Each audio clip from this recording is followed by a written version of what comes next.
Okay. So if you go, go ahead and navigate to YouTube.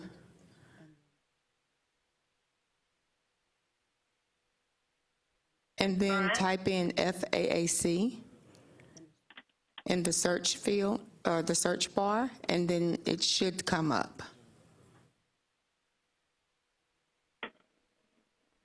If it doesn't come up under, I would do THECB.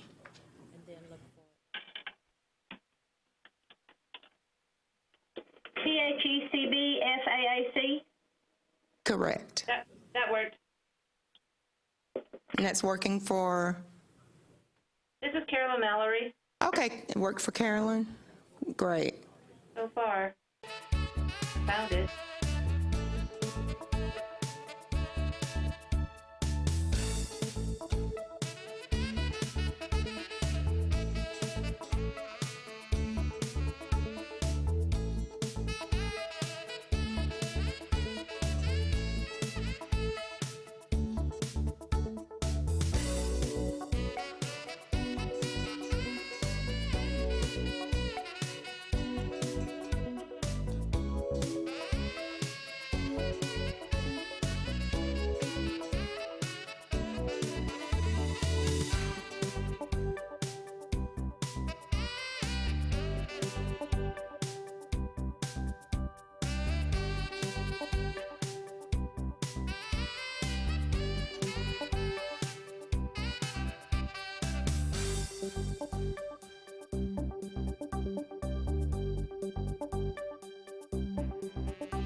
You're welcome.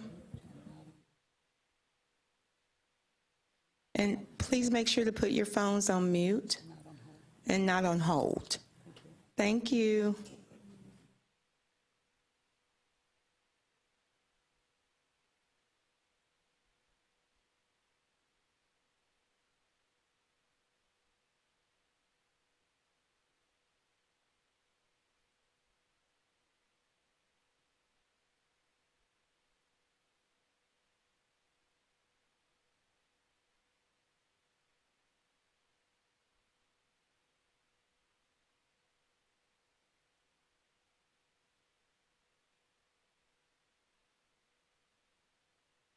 Good morning, everybody. My name is Delisa Fox, and I am chair for the Financial Aid Advisory Committee. I'd like to welcome you here today. Hopefully, everybody online can hear and now see what they need to. Today, you should have your agenda in front of you with a packet that would include minutes from the prior meeting and a couple other things that we'll be covering today. Please remember, if you would like to speak, to make sure your microphone is on so that we can hear you. And again, if you have cell phones and so forth, make sure they're silenced and so forth. And if you have to step out of the room, you're welcome to do that at any point in time. So the first order of business this morning is to review the minutes. I do want to confirm who we have on the phone, though, before we go forward. I have Rosie, Melissa Elliott, Diane Todd Sprague, and Carolyn Mallory. Is that correct? Yes. Okay. Yes. Okay. All right. Thank you. We'll go ahead and go around the table so we can record the committee members that are with us today. So Kathy, we'll start with you. Kathy Sanchez, University of North Texas Health Science Center. Matthew Vandermoss, University of North Texas Health Science Center. Doris Constantine, St. Edward's University. Audrey Hernandez, College Advising Corps. Harold Whitus, Alamo Colleges District. Chad Pulse, Texas Higher Education Coordinating Board. Elma de Leon, University of North Texas. Christopher Murr, Texas State University. Alan Ahmed, TASFA President. Alan Pixley, Collin College. Sandy Jones, McLennan Community College. Robert Marino, San Jacinto College. Kara Tappendorf, Weiss High School, Pflugerville ISD. Thank you. So at this time, if you would please, if you haven't, quickly kind of review the minutes from the last meeting. And let me know, some of you I know have already reviewed them, if you have any edits for the meeting minutes from June 1.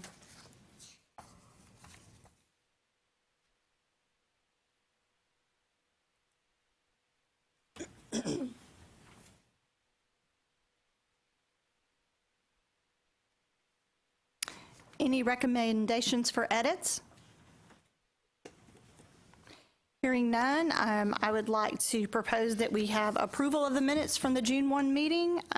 Everybody in favor, can I get an aye or yay? Aye. Anyone opposed? Aye. Thank you. Okay, motion carries that the minutes are approved for June 1, 2017 meeting. Thank you. All right, so first order of business after that is to turn it over to Chad for an update on Financial Aid Advisory Committee business.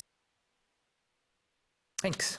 I went through the past couple sets of minutes to try to identify items that were still outstanding or questions that had been raised, so I want to give you some updates on those. From the last meeting, agenda item F related to records retention and a question about looking at the potential of the 7-year requirement and how the agency might look at that. And I was able to gather some feedback. Financial Aid Services and Internal Audit discussed this on things that we might consider doing that might possibly allow us to look towards a retention requirement of less than 7 years. Some of those ideas include more regular student-by-student reconciliation, preferably monthly and mandatory, looking at a significant reduction in the number of large end-of-year refunds. So if we weren't running into a situation where schools were consistently sending us money back at the end of the year, that would raise the confidence in the use of the funds throughout the year, and a reduction in the audit findings that require the scope of the audit to expand. So if the audits that are occurring across the state on the programs are coming in, that they can be kept as just the initial audit as opposed to having to be expanded into larger audits. Those are all indicators that the programs are being managed in a way that may allow for a reduction in the number of years. One of the things specifically that we're looking at that we can talk more about when we get to agenda item J related to the data collection subcommittee is an effort to launch a project that would allow for a more automated process of paying out payments to institutions. So it would allow us to speed up getting money to institutions by gathering more specific student-by-student record information on a much smaller scale than the FADs. This isn't a submit your FADs every week kind of concept in any way, shape, or form. But if we were collecting that data on a more regular basis for the payment process, that would allow for a more effective reconciliation, et cetera. So we can look at ways that we might be able to do those things more effectively. So we're internally going to be looking at the items that internal audit has suggested to be able to think through how would we approach some of these pieces, and how might we be able to move forward such that in the future we might be able to reduce that 7-year requirement.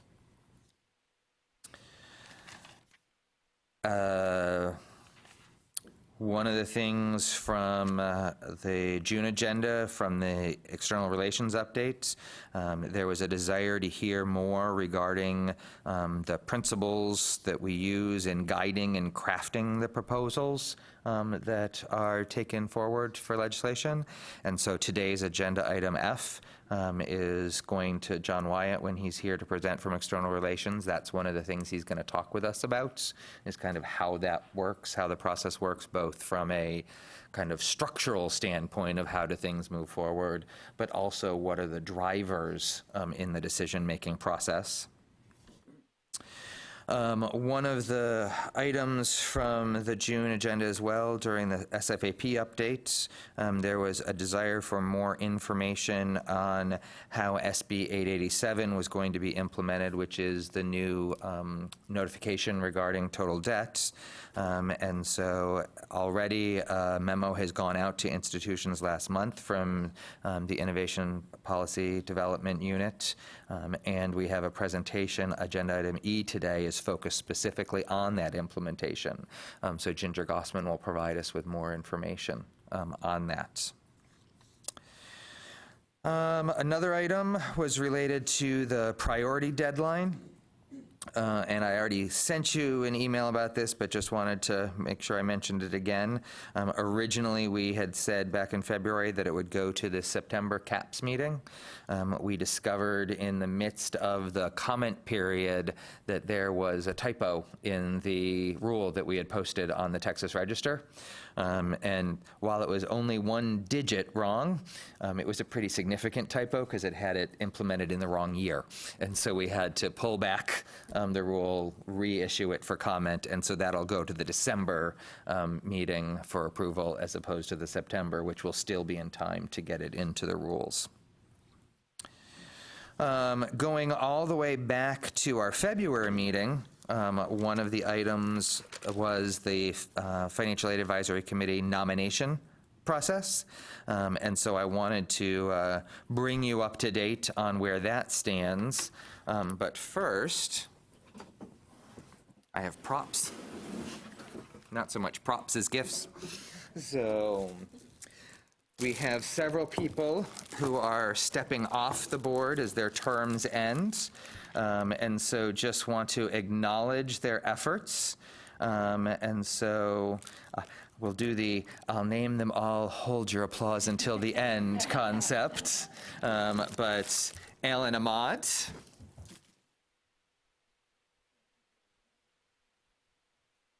and Carolyn Mallory, who's not here, and she's not on the phone. I'm on the phone. Oh, Carolyn, you're there. I'll figure out how to get this lovely mug, pen, candy, and other stuff sent to you. Thank you. Rosie Juarez, is she on the phone as well? I am. I'm waiting for my mug. I might even be able to drive yours over. So, I'm so sorry. Melissa Elliott, is she on the phone? Yes, I'm on the phone. You're there as well, so we'll figure out some shipment to you, but wanted to thank you for your efforts. Thank you. So just found out this morning that Carl Gordon couldn't make it in today, so he is very sorry. He was very bummed that he wasn't going to be here for his last meeting. We also have Harold here to my right. Thank you very much. And Audrey Hernandez, who has been a good support for us as well. So thank you to all of you whose terms are ending. We have reviewed, actually, sorry, applause at the end. Thank you. Thank you very much for the contributions that you've made. The agency appreciates everything that you have helped us with over the years. So we're also working on, admittedly, finding your replacements. And so the nominations that came in this summer were reviewed. For a visual to give you an idea of what I do, I actually take a map of the states and map out where everybody currently is and where all the nominations are, and then I get them categorized into, the different sectors, as well as even within the universities, the different systems that are represented, and try to look at the different size of institutions, and all the different things to try to make sure that we've got as much representation as we can. The slate of nominees that will be taken to the September CAPS for approval are Carla Flores from UTRGV. And whoever's taking notes, don't feel you have to write these down for the minutes. I've got them all here, so I don't want anyone to be scrambling. Bridget Jans, who is at University of Houston. Billy Satterfield from Clear Lake. Samantha, I don't know if it's Stalnaker or Stalnaker, I apologize if I'm mispronouncing, from Tarrant County College. Christine Stewart Carruthers from TSTC. Peggy Watts from Temple College. Brent Williford from Blinn College. Dana Mingo from Paul Quinn College. Mike Scott from Texas Christian University. Chris Murr, who is technically ending his term, is immediately beginning a new term because he is coming off as our past chair and coming back on as TASFA president. Do I get a cup? Oh, sure, we'll give you a cup. Here you go. Just easy. Thank you. And then we also have Terry Sheneman from Fort Bend ISD.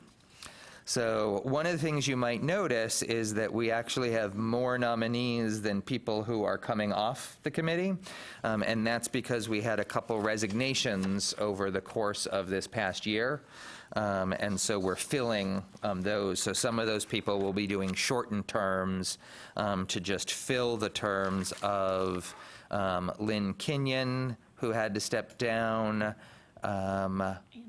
Ann Walker just notified us this week that she had to step down based on commitments she has for a college board committee that she's on, and William Bloom, who unfortunately is only here for one meeting before he had to step down. He took a job in another state, and so he was not able to continue.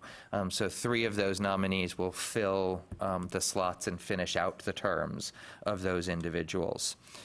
And so that will go to the September CAPS and then the October board meeting for approval, and those individuals will join us at our December meeting. And all of them, I have been in touch with all of them, and all of them are very excited to be able to join us. So, what else? And then the last prior business item that I had was from the February meeting as well, and that was in relation to, we discussed the 4-year extension of this committee and talked about kind of what has been accomplished and the reasons why it should continue. And I'm pleased to let you know that at its last meeting in July, the board did approve a 4-year extension of the Financial Aid Advisory Committee. So we now go through October 2021, I guess, is when, because we were October 17. So yeah, 2021 is when we go through. So 4 years from now, we'll have that discussion again.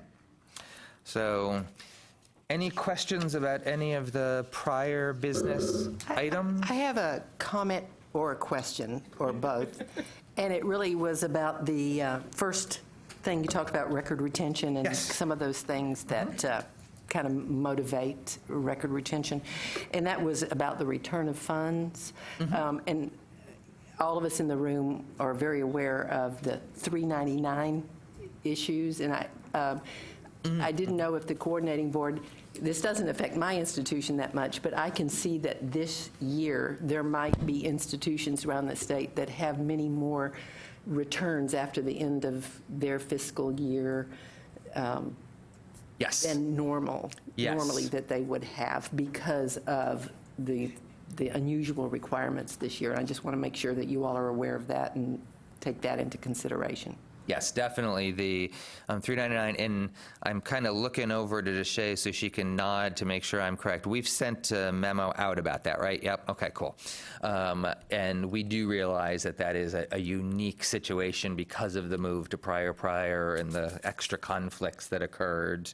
I believe soon it ends, if not within the next day or two. Tomorrow, I think, is the last day that that piece is there. But yes, that might throw a wrench into the FY17 stuff that we look at. Thank you for bringing that up.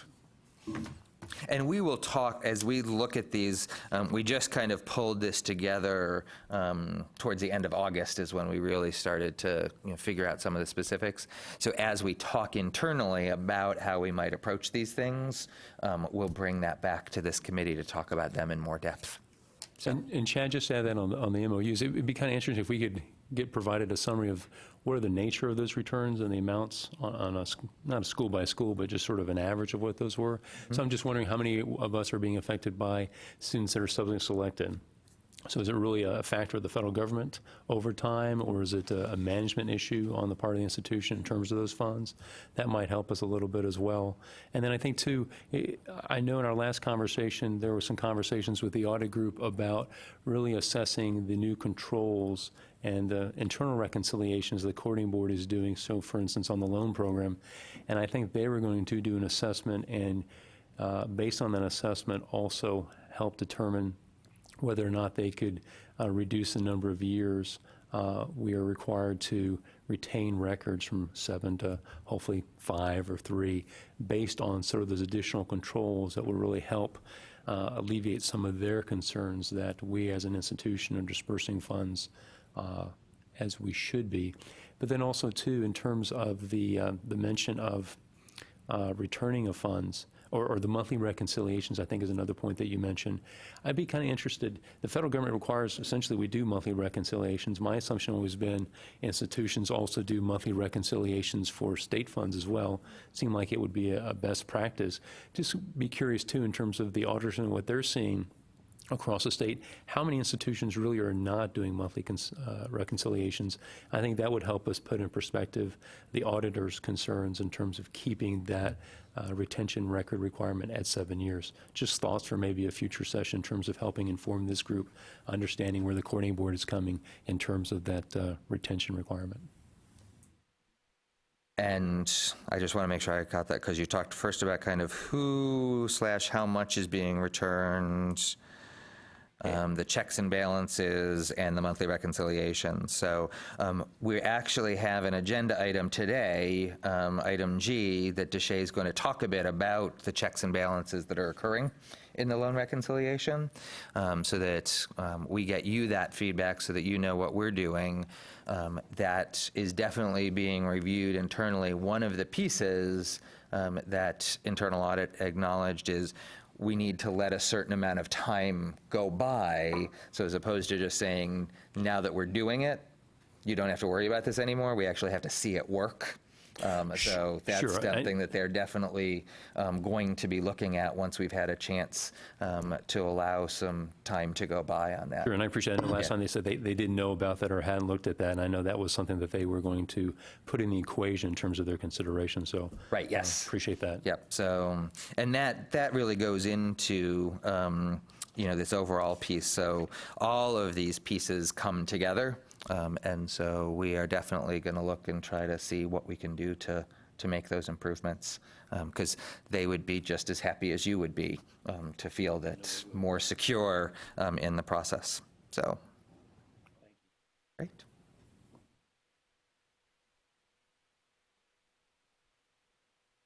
Any other questions about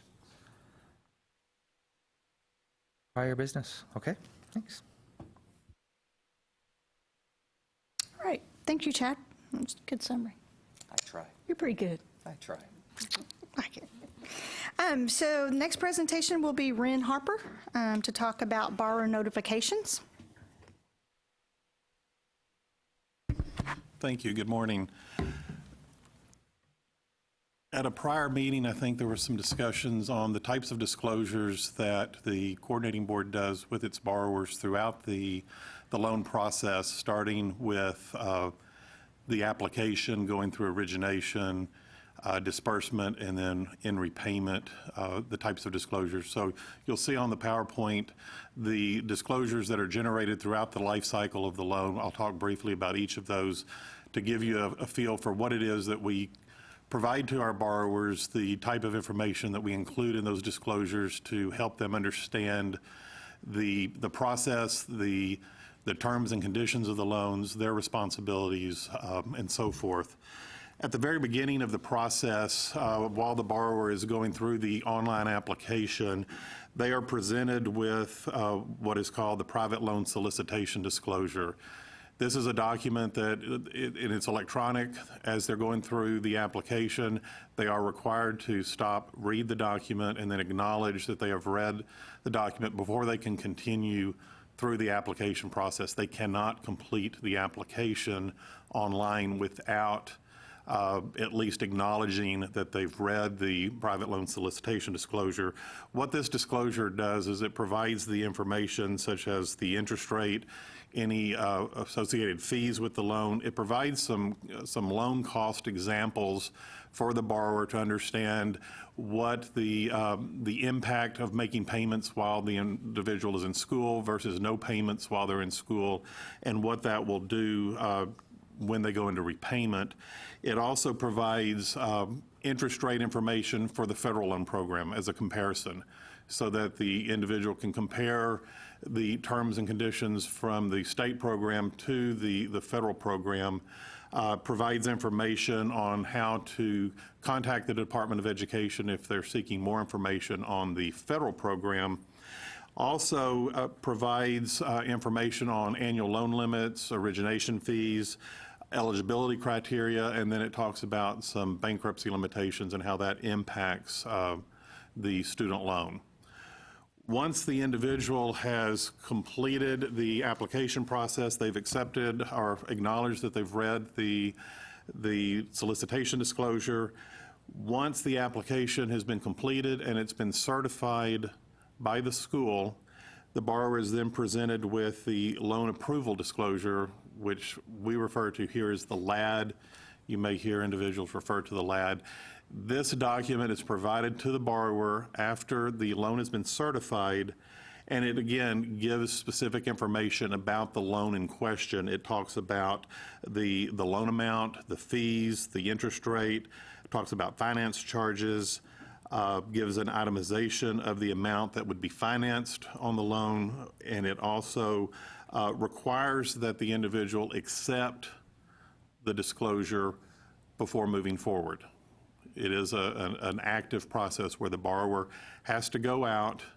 They can do this through their online account with the coordinating board, but they have to accept the loan approval disclosure before moving forward with actual disbursement. So once the borrower has accepted the loan approval disclosure, the next step is called the loan consummation disclosure, the LCD. And this is a Reg Z requirement where the individual is given a certain number of days where they can cancel their loan request before it actually moves to disbursement. And they have an 11-day period in which they can cancel the loan before it disperses. The loan consummation disclosure, again, it gives very similar information to the prior two disclosures. It also gives a very prominent statement on the document that it is a loan, that it does require repayment, so that there is no confusion as to whether this is grant money that has to be repaid. Very clear statement that it is a loan that has to be repaid. It talks about again, information on the loan amount, interest rate, finance charges.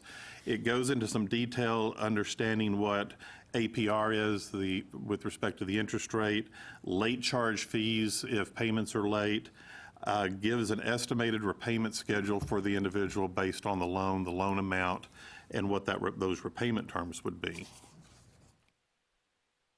Once the waiting period has ended and the individual has not canceled the loan, then the loan is dispersed. At the time of disbursement, the coordinating board generates a loan disclosure statement to the individual. It's generated the day of first disbursement. This document is mailed to the individual. It gives contact information for the coordinating board as the lender. It also gives contact information for the school. And then it provides information regarding the loan. It provides the loan period, the anticipated graduation date, origination fees if applicable, the interest rate, and the actual contract date, the date of the loan.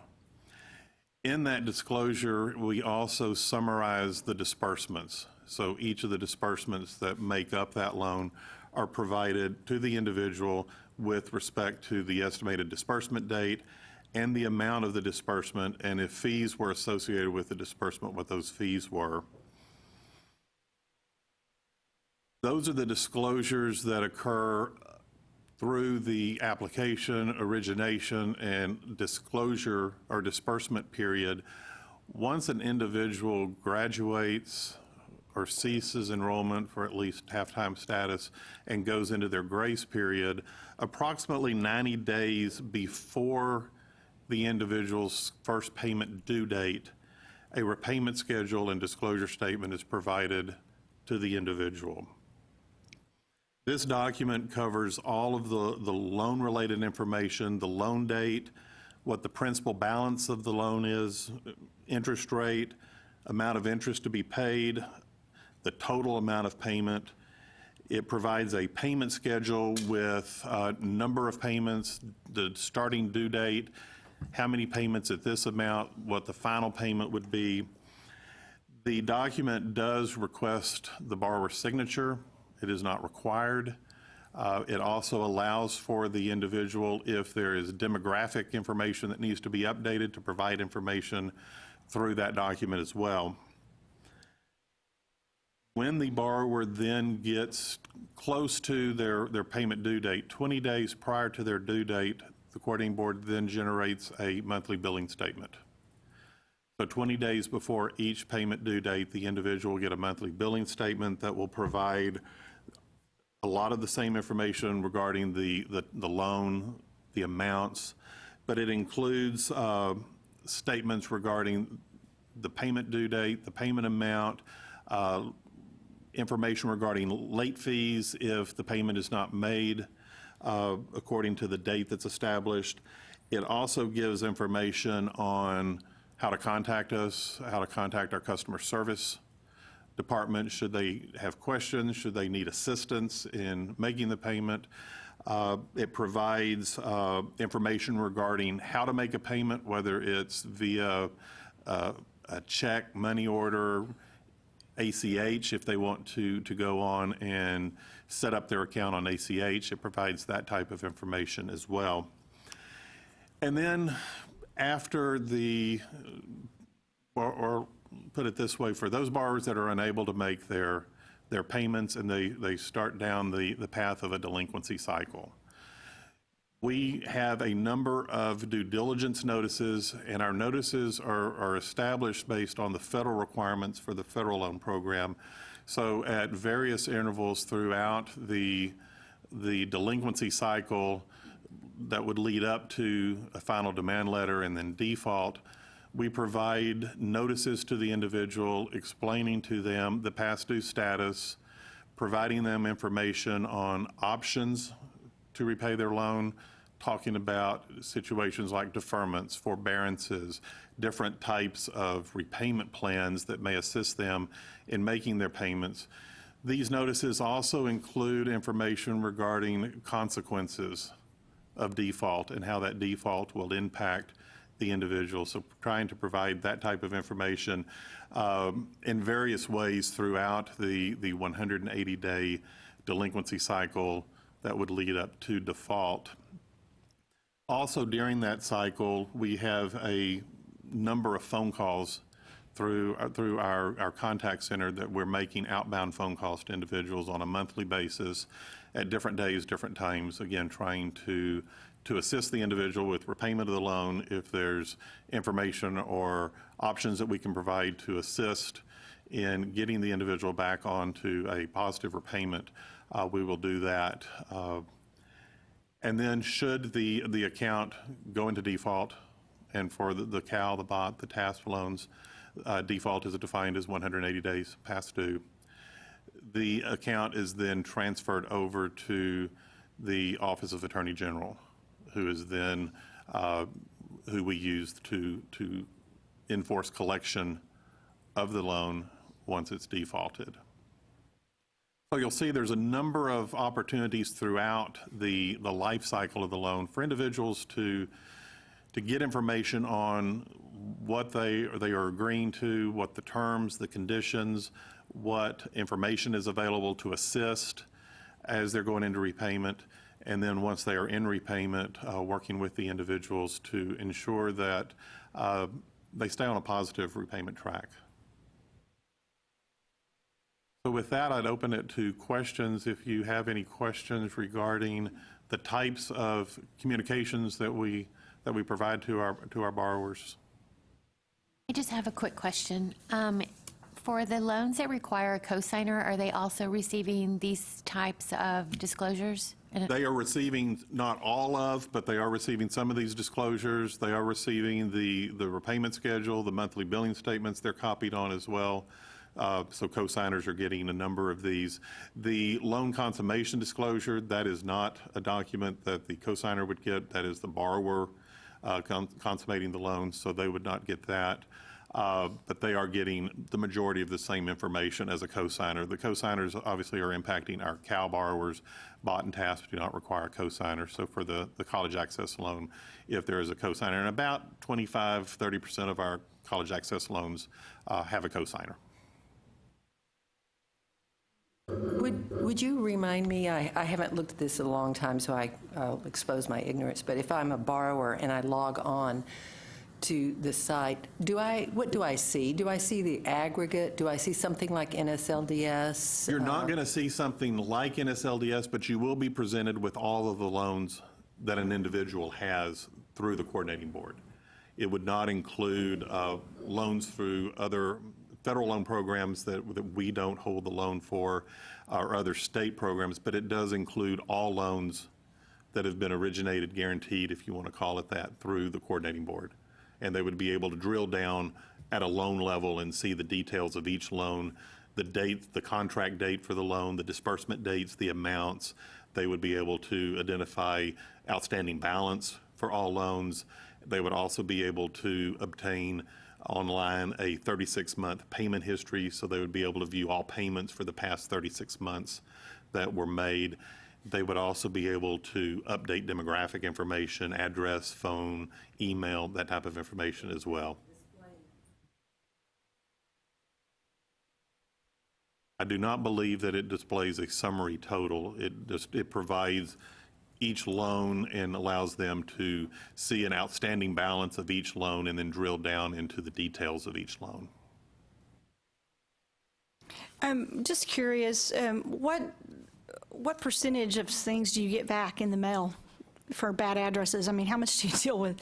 I'm asking that because, we do some things on campus and it's, I would say, I don't have an exact percentage, but I would say that it's fairly high. One of the initiatives that we are looking at is trying to move some of our communications electronic and move away from mailing. We are looking at how can we present repayment disclosure, monthly billing statements, due diligence notices electronically versus paper, snail mail, because there is a number of returns that we have to deal with. We do have a skip trace unit within our call center, so any account that we receive return mail on, we do skip trace to try and obtain a good address. Same thing with phone numbers. If we get a bad phone number, we will attempt to do that. One thing, though, is, as I would caution as we start looking at electronic communications, email address. Oftentimes, the email address that we have is the email address that was provided at the time the loan was originated. Some of them may very well be school email addresses, and considering we're talking maybe 4 to 6 years after the fact, we're going to have to look at how we get better email addresses, because I would suspect that a fair number of the email addresses that we have would bounce because they're probably quite old. All right, that's one thing I was going to comment on, because that's a challenge, because that does change as well. And a lot of them will list their school, and some of us, schools, we only keep them active for X amount of time. Okay. After they leave. One thing just, and I think where Doris, the question you're asking, because if you do start going electronic, you could lead them back to the HH loans, but I think providing a summary and an average monthly repayment information would be helpful to the borrower, Sure. So that they kind of get an idea. But We certainly can take a look at how the information is presented when they log into their account, and how we could present maybe clearer information on truly what is the indebtedness that they have with us. But I think this really helps, because I think we were, as schools, kind of wondering, okay, what all do they get from the coordinating board side? Some of us are more familiar with what students are receiving on the federal loan side, Sure. but not so much on what was borrowed at and from the coordinating board. A quick question or a comment. I was curious, I know it sounds like you do quite a bit in due diligence when students are approaching delinquency and eventually defaulting. And on so many campuses across the state of Texas, we're always very concerned about how do we reduce the number of students defaulting on their federal student loans. And what we are recommended to do, it's in literature, is you really need to hit them while they're in school. Are there any considerations of the coordinating board identifying maybe high-risk populations, high risk in terms of possibly going into default, and reaching out, intervening with them while they're enrolled to maybe reduce their chances of becoming delinquent and ultimately going into default? We have talked about how can we categorize our individuals based on risk. And can we enhance the due diligence process, possibly even, as you said, before they go into repayment or become delinquent? Those are discussions that we've had internally as we try to look at how can we impact the more at-risk borrower. We do not have anything definitive at this point, but there are discussions that are ongoing to see how we can implement some things to impact that type of individual. That's great. Thank you. Excuse me. Can you hear me? Yes. Okay. On the reverse of that, we do have some professional students that purposely stay in school to avoid repayment. Is there anything being done about that? I'm not aware that we are doing anything for that type of individual. I will acknowledge, yes, we see those professional students for many years. Right. But we do not target or address those individuals any differently through our communication channels today as we do just, say, a traditional student that would be in school for 4 years and then graduate. Right. Well, some of these have graduated. They just perpetually stay in school and take those required 6 hours to avoid repayment totally. And as long as they are enrolled in at least a half-time status, unfortunately, they are eligible for deferment and for extensions on that. And all right. So I know, but we understand. We understand. Yeah. where you're coming from. We're looking at one group of students that may be possible defaulters. That group, right? And we should look at this group too and see how many we have there. And depending upon the type of loan that the individual has and the length of time that they're continuing to be in school, these are loans that bear interest from date of disbursement forward. Right. One of the things I need to mention on that topic in particular is that we are not in a position to guess at what these people might do in the future. So there are indicators, like credit indicators and things like that on some of the at-risk pieces. But if institutions are enrolling these students, and if institutions are indicating that these students are making satisfactory academic progress and allowing them to continue in their schools, as an agency, we're not in a position to guess that looks like a student who might someday possibly default. So we're very reliant on the institutions to be addressing these issues. I had a quick question about the disclosures. So am I understanding correctly, all of them are sent by paper mail? The first disclosure, the private loan solicitation disclosure, is electronic. So when they're in the application process, that's presented to them electronically, That's right, and you they did say can that. acknowledge they've read the document. The loan approval disclosure and the loan consummation disclosure are mailed to them. Okay. And requires an active process for them to acknowledge, to accept. The other documents at this point as well are mailed to the individual. Okay, thank you, that's helpful. And I would think that the loan approval and the loan consummation disclosure probably would continue to be mailed to the individual. Some of the other disclosures that follow that are the ones in particular that we're looking at moving to an electronic process if we can. Okay, thank you, And that's helpful. And to add to that, just to remind everyone, we had the presentation a couple months ago on moving to our new loan system, which you all are using. One of the goals was to get to a new system that would then allow us to try to address some of these pieces. So we just didn't have the software in place to even try to tackle.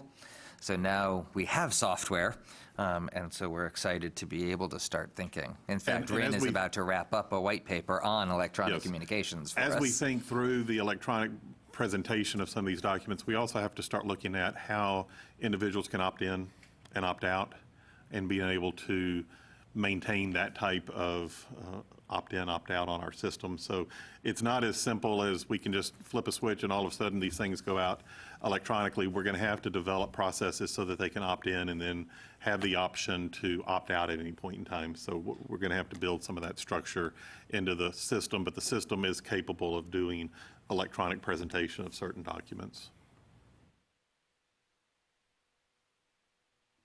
I did want to make one recommendation as you move to electronic communications is in the system that you used to email, to be able to track when you send them out, what's the percentage of people who are not only clicking, but into actually somewhat, so you can tell they've read because we all know on our campuses, many of our students, they don't read our emails. They're probably not going to read yours. Because statistically, we look at that for some of the emails that we send out from the institution, specifically in financial aid, to see which ones our students most likely will go into to read, and the click rate, if you will, because we do see that some of them, what we send out, percentage is very, very low, and then others, it's really, really high. It's usually when we say you may be eligible for more free money, but to do something, it's lower. So just think about that Very good point. in That's analysis. definitely something that we would need to do. We also recognize currently in the mail process, they don't open the mail, unfortunately. Yeah. And if they don't recognize the address on the envelope or the name, THECB, they may toss it. So we see it on both sides. But yes, as we move electronically, we need to have the ability from a statistics standpoint to understand who's acknowledging, who's doing that type, so that we're not moving from one communication channel to another, but not having any type of impact. Sure. Thank you. Before we wrap up, I realized as Rin was talking that it would probably be good for us to, for me to just let you know some of the things we're doing in relation to borrower notifications as it relates to Hurricane Harvey, just so that you all are aware. And I won't make Rin try to remember these things. He emailed them to me, so I'll just go ahead and read them off the email. But just so that you all know some of the things that we're trying to do to assist when it comes to the due diligence efforts that were mentioned in terms of our calls and emails and mail. On our phone and mail due diligence efforts, we are suppressing the zip codes that fall within the designated disaster areas, so that those calls and that mail is not being sent out. On our due diligence email, we are still including those students on that, but have added a notice right at the very beginning that if they have been impacted by Hurricane Harvey, to please contact us, since we may be able to assist them with that process. For the returned mail, we're not skip tracing returned mail from the zip codes in the disaster area, because we realize it might not even be getting anywhere. And then we are being very generous in our administrative forbearance for these students. We actually sent out yesterday a notice, an email to 12,000 borrowers whose zip codes indicated that they might be in the area, and just overnight we've already had over 150 email responses to that requesting assistance. We are modeling after the federal guidelines in terms of providing administrative forbearance, 3-month administrative forbearance. If individuals are currently delinquent, we're both bringing them current and providing them the administrative forbearance on the state loans. So we are doing everything we can to try to make sure that these individuals are supported as quickly and as efficiently as possible, and really looking at the standpoint of how can we make sure that we reduce any roadblocks that might normally occur for them. For example, all of you got our email on Friday about the fact that the agency was closing down at noon on Friday. We sent that out to institutions. We did keep the borrower call center open that afternoon to make sure that if there was, basically what I had said was that if there's any borrower impacted by Hurricane Harvey, that we can help to go through the weekend not worrying about this piece. We wanted to be able to do that. And we were able to take about 220, 250 calls. So basically the phone was ringing about every 90 seconds that afternoon.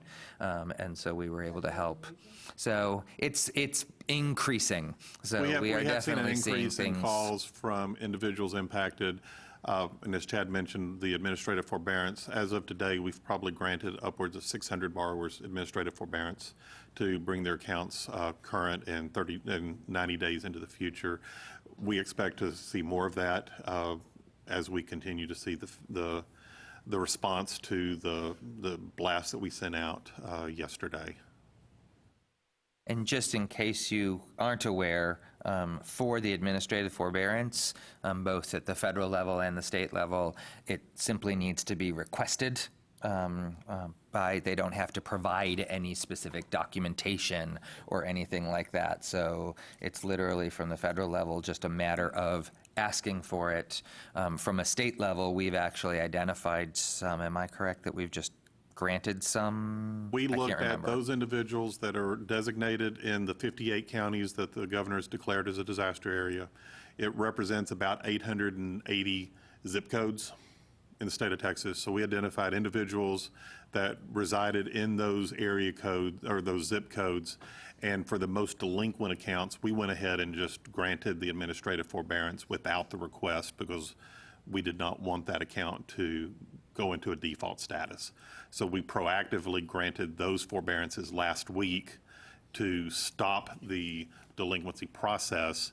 And then the email blasts that we sent out yesterday were for those borrowers that are in repayment or even current on their CAL or BOT loans, and requested if they needed financial assistance that they contact us. And as of this morning, as Chad said, we already got 150 requests for forbearance. So we will continue to process those and counsel those individuals as long as it's necessary. Thank you. I think the information was very helpful, and thank you to the coordinating board for being proactive and helping students that were impacted. And a lot of us can take the information back to our institutions and make sure that our staff knows what's happening with some of those borrowers, because we do get calls as well. Sometimes they call the school. And please, so if we'll they have call you information. asking questions related to that, please refer them to our customer service number so that we can counsel, and we very well can address some of these things over the phone, and we can grant a forbearance over the phone with just a verbal request. So if you get those types of calls, especially if these are individuals that are in repayment, forward those to us, let us know so that we can counsel those individuals and get them the type of assistance that they need. If I might add, too, that you're welcome to use TASFA means also, to get out to school, the listservs, the blogs, that will get out a lot of the information quickly, too. Thank you.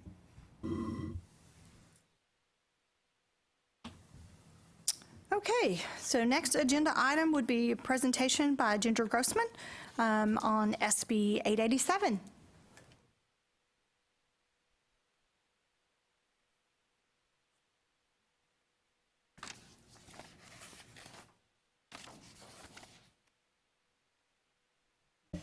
Good morning. Thank you for inviting me to give an update on SB 887. I will try to, what I'll do is I'll refer to the document that I sent on July 28th to everyone. Hopefully everyone here remembers getting this document, and gave a sort of what is the THECB role in implementing this. So I'll give an update on the action items that were listed on this document. So as I said, we sent out an email to you and your colleagues informing them about how we're going to move forward with implementation and giving sort of an overview of the bill itself and what will be required in the electronic letter. I have received a number of questions about the bill and whether or not, usually from smaller institutions and sometimes from private institutions, asking whether or not they're required to implement this on their campuses.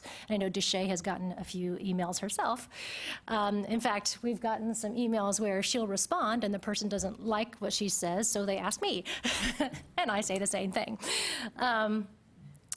And one of the questions we've gotten is, do grants count? Like, we don't have any students with loans from the state, but we do have grant recipients, and does that count? And yes, it does, because that's state financial aid. So during that same time frame, this letter went out July 26th, during that following week. I also sent the same information to the student system information vendors, so they have the same information that you received. So hopefully if you're working with your vendors to try to develop a tool to implement this policy, they have the same information you have, and that can help facilitate those conversations. So something else that I've been working on that may help facilitate that conversation is what you'll see here, which is a comparison of the Texas legislation to other states who have implemented similar statute. And Indiana has the most comprehensive statute, but Texas is not far behind. And we're going to make this available to you, again, to try to help you think about how you might implement this on your campuses and have conversations with your vendors. But also, if you have colleagues in these other states or contacts in these other states, you might reach out to them and ask for advice. I will certainly be doing that as we move forward in the fall, trying to create sessions, perhaps webinars, to help you implement the statute on your campuses. In terms of the rules for this statute, the law does give the coordinating board the authority to make rules surrounding the implementation, and I have not moved forward with that yet, but that is on my to-do list for the month of September. So I'm just learning about RIN's white paper on electronic communication. I may be waiting for that before I start drafting rules, so that I have all the information that Student Financial Aid Programs already has on electronic communication to make that the most effective list of rules we can do. That also applies to drafting a template for the letter. I will be referring to Indiana as well. They're the university system there that started with this process or this project in terms of creating this letter. I'm going to look at their template for a letter and modify it to match what is required by Texas law. But again, if you have suggestions, if you have contacts in these other states and you'd like to make suggestions, I'd be happy to hear them. I'd be glad to hear them, in fact. But one other option that we might consider is asking for help from the Western Governors University system. So they presented to us on August 13th, and they already have a fully electronic communication process to tell students this information. And this is the national organization, not just WGU Texas. So they are having to accommodate these other states already who have this similar statute. And Indiana and Nebraska passed their laws in 2016. So it's very possible that that tool that they've created may work for many of your institutions, and they offer to provide us with their source code free of charge. So that's certainly worth looking at. I'd like to discuss that with leadership of your committee to find out how would be best to move forward in that regard, but they have a tool available, it communicates all the necessary information, and they've offered us the code. So something we'll be thinking about. In terms of asking for a webinar or presenting a webinar, I did reach out to the University of Indiana system, and they were happy to help us present a webinar in terms of what their lessons learned in implementing this on their campuses. I remember IU did this before it became state law. In fact, the IU process is what inspired the Indiana state law. So I was pleased to hear that. Of course, that we'll have to do some coordination to find out what works best with the academic calendars here, but also with their scheduling as well. But they were happy to present something this fall. So I'll be moving with that as well. And on October 13th, I'm presenting to TASFA, or at TASFA, on this legislation. It'll be similar to what I've talked about here, just providing updates as we go along. And I'm happy to answer any questions.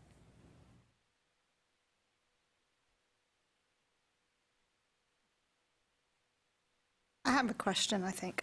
Okay. Well, I guess I have a question here. So it says letters must be sent electronically.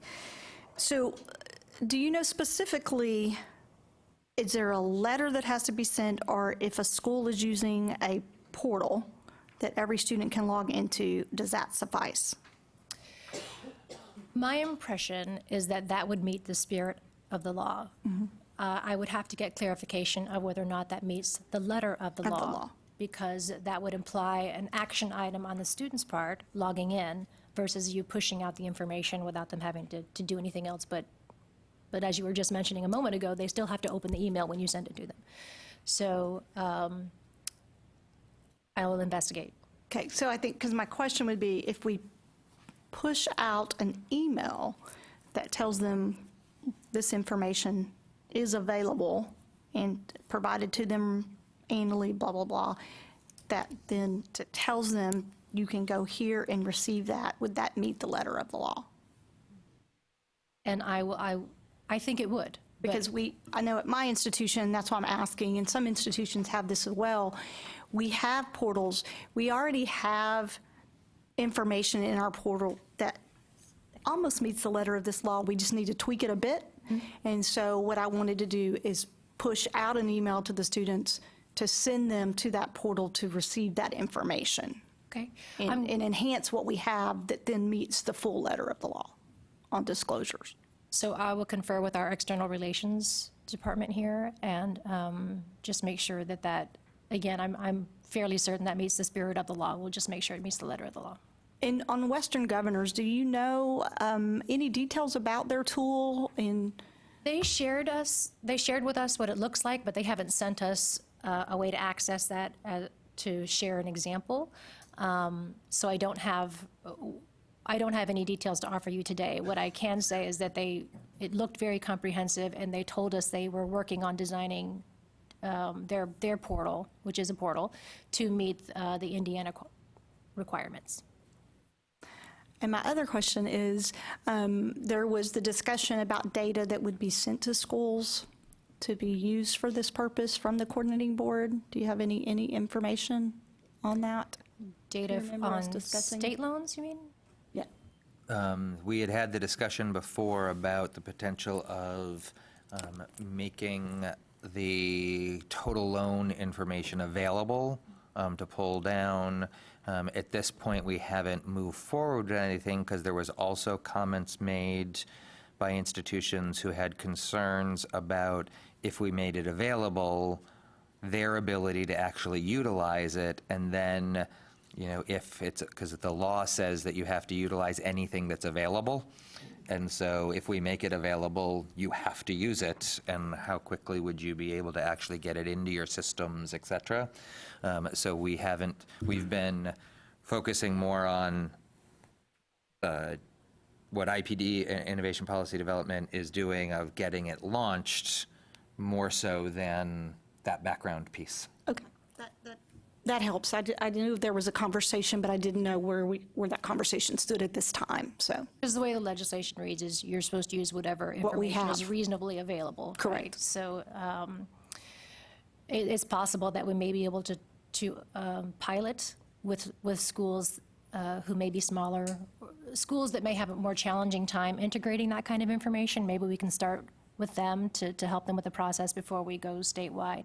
But that, I think, is a ways down the road. So like Chad said, we're just going to start with implementation. Okay, thank you both. That helps answer the question, because I didn't know where we were in that part of the conversation.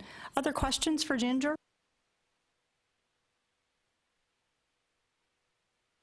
Okay, thank you. Everybody else has got it figured out? Great. Please call me and tell me how you did it. Thank you.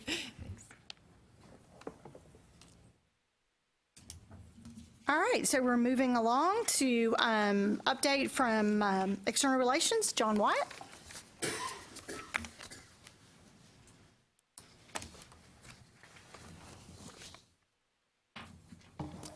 Good morning. You'll see that I don't have my usual PowerPoint presentation here today, mostly because there's not that much to present. But what I'd like to be able to do this morning is talk a little bit, as Chad mentioned, about some of our process and principles in terms of how we develop recommendations for the legislature, and then kind of have a conversation about where you are and what input you might have for the session. So one thing to just update you on where we stand. So obviously the legislature has completed its work for the 85th session. There was one special session that did not have anything particularly higher ed related come out of it. There's always the possibility that they could call an additional special session. The governor has said that he does not intend to call one as a result of Hurricane Harvey. But up until the start of the next session, that possibility is always out there, but it does seem unlikely at this point.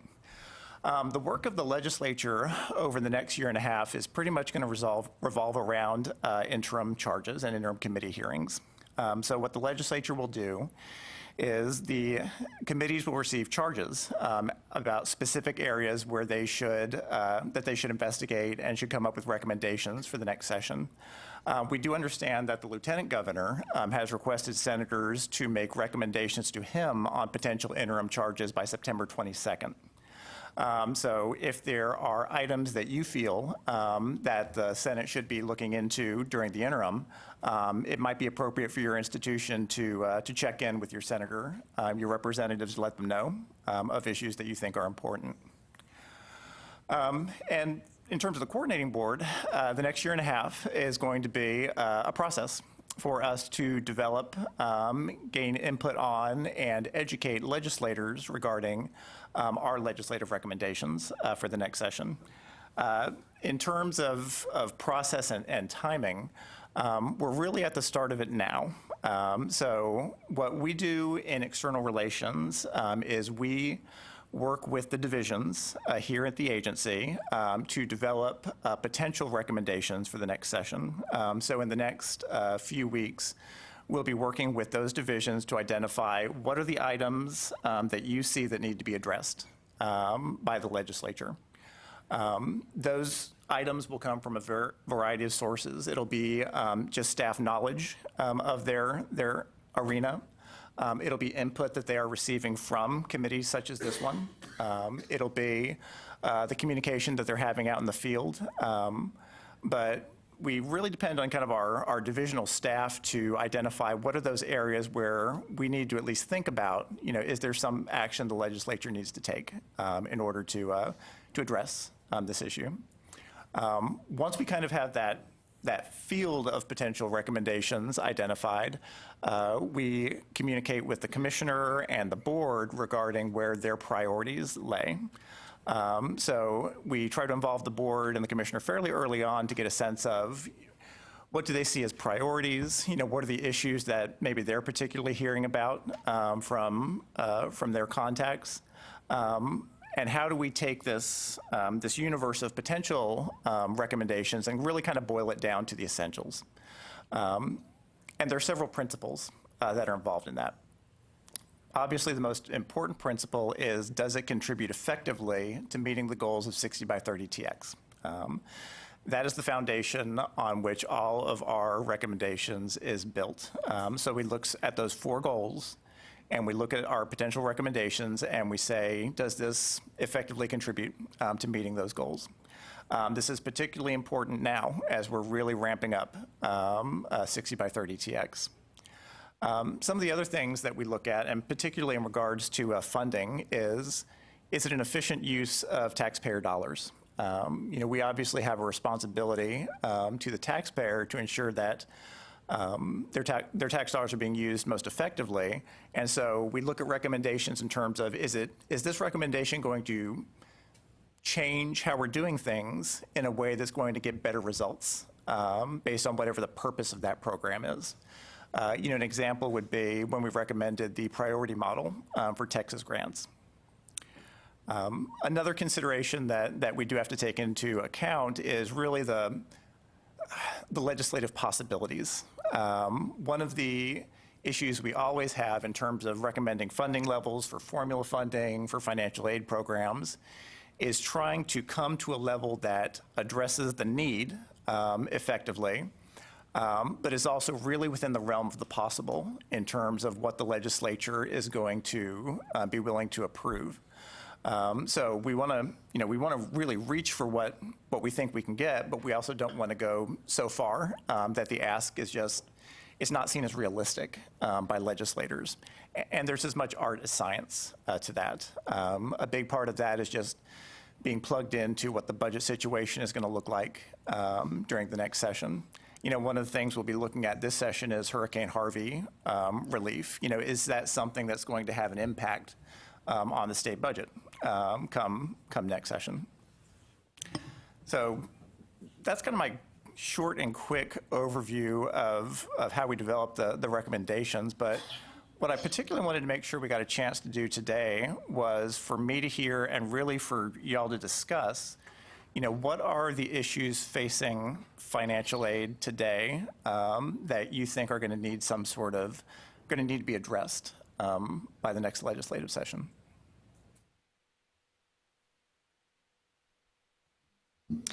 Thanks, John. So we do have, we have one item later on the agenda, which is one thing that we wanted to kind of talk about. That would be, I think there would need to be some data analysis, but in helping this is just one thing, but I wanted to point out when we talked about aligning satisfactory academic progress for state programs with what we use on our campuses based on what we have to set for federal, and then control substance, because we already have something in place on the FAFSA to deal with that. And could we look at something in statute where we align it and be able to use that to make it, and it is easier, particularly on our students. Programming wise, we got it down right now, but it is confusing. You have a Texas grant recipient, you've got to have a 2.5, but your Pell, you only have to have a 2.0 with our policy and aligning that. But I know that we would have to look at dollars and what's the implications, because how many students then, would potentially can maintain eligibility. So something to look at. That's one of the things I think to look at. I would say, and just to give you a little more background on how we structure our recommendations. So traditionally we've had 3 categories. Okay. We've had what we've called category 1, which is kind of big picture, major transformations of how the state does business. Category 2, which is more programmatic changes that are still important, and then category 3, which is just clean up, really small changes to the code. This sounds like a typical category 2 item where we might say, in order to achieve greater administrative efficiency, this is a change that we need to make. So it's exactly the kind of thing that we would be looking for in terms of a more effective use of taxpayer dollars. We are going to come back and talk about this later in the agenda, right? I'll just save it till then. Okay. John, I'd like to ask you a question about the legislative recommendations. There were a couple in the 85th legislature regarding Texas Grant TEOG that I know last February you did a presentation, you showed us some things on that. And looking back at the minutes, I mean, our feedback was rather negative regarding those. And after that, the next thing we know, they're proposed to the legislature. So as a committee that's supposed to try and inform the coordinating board and give you our input, it appears that our input was not taken. And I don't know, and you may be able to tell me this, how do those recommendations that you made, how does that support the goals of 65 by 30 TX? Well, in terms of those recommendations, certainly the input that y'all provided was something that we discussed internally, that we provided to the commissioner and the board. And I wouldn't say that it was ignored. In fact, when you look at the progress of those bills over the course of the legislative session, what you ended up with was, for instance, the Texas Grant bill came down to simply pulling back the SCH limit from 150 to 135. So that's where the bill ended up. So we do take that input into account over the course of how we advance the bill through the legislature. I'll also say the important thing about getting input early in the process is right now we don't have anything on the table. So now's a chance where we can really get your input from the beginning and incorporate it as we develop those legislative recommendations. But I mean, sometimes there will be honest disagreements in terms of, we as an agency think it's important to do something, but you as financial aid officials may have a different perspective. But what were the goals of those two bills? I mean, I just want to pause one second, because I really want to emphasize a piece that John mentioned, because you had mentioned about the February feedback. And one of the challenges that we faced was that by the time that February feedback was provided, those were no longer proposals. They were no longer items that, because we had come in 2 prior meetings to talk about that information during the time that they were proposals being discussed with the agency. By the time the February feedback was provided, it was the 3rd time that we'd presented on these items, they were already bills that had been submitted by senators. And so that's one of the things and why we're starting this right now with the first meeting after the legislative session, is to work on increasing the amount of early feedback that we get, because the earlier we get that feedback, the more it can influence the agency's discussion. Once things become a bill, it's more about trying to influence the legislature's discussion as opposed to the agency's discussion, because it's already grown its own legs and is moving along. And I just wanted to make sure that I pulled out that point, because these pieces, some of that feedback that you said, definitely was part of discussions that occurred, but it was on a bill that had already been introduced, so our ability to influence changes once a bill is in the legislature, as opposed to when John comes to us over the next 12 months with different ideas. Yeah, even taking that into consideration, I'm struggling with trying to figure out what that bill was trying to achieve, at least the TEOG bill. I know we had discussions. If you took that into consideration, but it was too late because it was a bill, that's one thing, but I'm just trying to figure out, why was that even something that was proposed anyway? What was trying to be achieved in those bills? Well, I can tell you, in terms of the TEOG bill, one of the goals there was to be able to serve as many students as possible through that program. One of the challenges we've faced as a state has been that our funding isn't keeping up with the need. And that's a reality that we have to face in Texas. And while we've always lobbied for additional funding, that was part of our legislative appropriations request last session, was increasing funding for Texas Grant and TEOG. We felt it was important in order to meet our goals of completion and educated population that we make funding available, meaningful funding available to as many students as possible. And so that was the rationale of that, that we have to have a meaningful stipend that's going to help students participate while also recognizing that we only have so much money to go around. Well, I hope there is now a healthier discussion before a bill is proposed, because in analyzing that after the fact, which we did in much more depth than we did initially, the things that it was going to do to our office, it had a big impact, but also I don't think it achieved what you were shooting for. Because in our offices, we always try to get as much money as possible to the maximum number of students. Of course. And what that bill was doing was taking money from the front end to the middle and basically reversing where TPEG might have been awarded as opposed to TEOG. And it was really making our process a lot more manual without achieving what I think you were trying to do. So I hope the committee going forward has some healthy discussion with you about that. I absolutely agree with that. And I think it's absolutely important that we be having substantive discussions of these proposals early so that because, we don't have the experience you do in terms of how, these changes would be administered on a campus. So being able to have that early helps us make sure that when we go to legislators and make recommendations for, this is a bill we would like you to introduce, that we can incorporate that.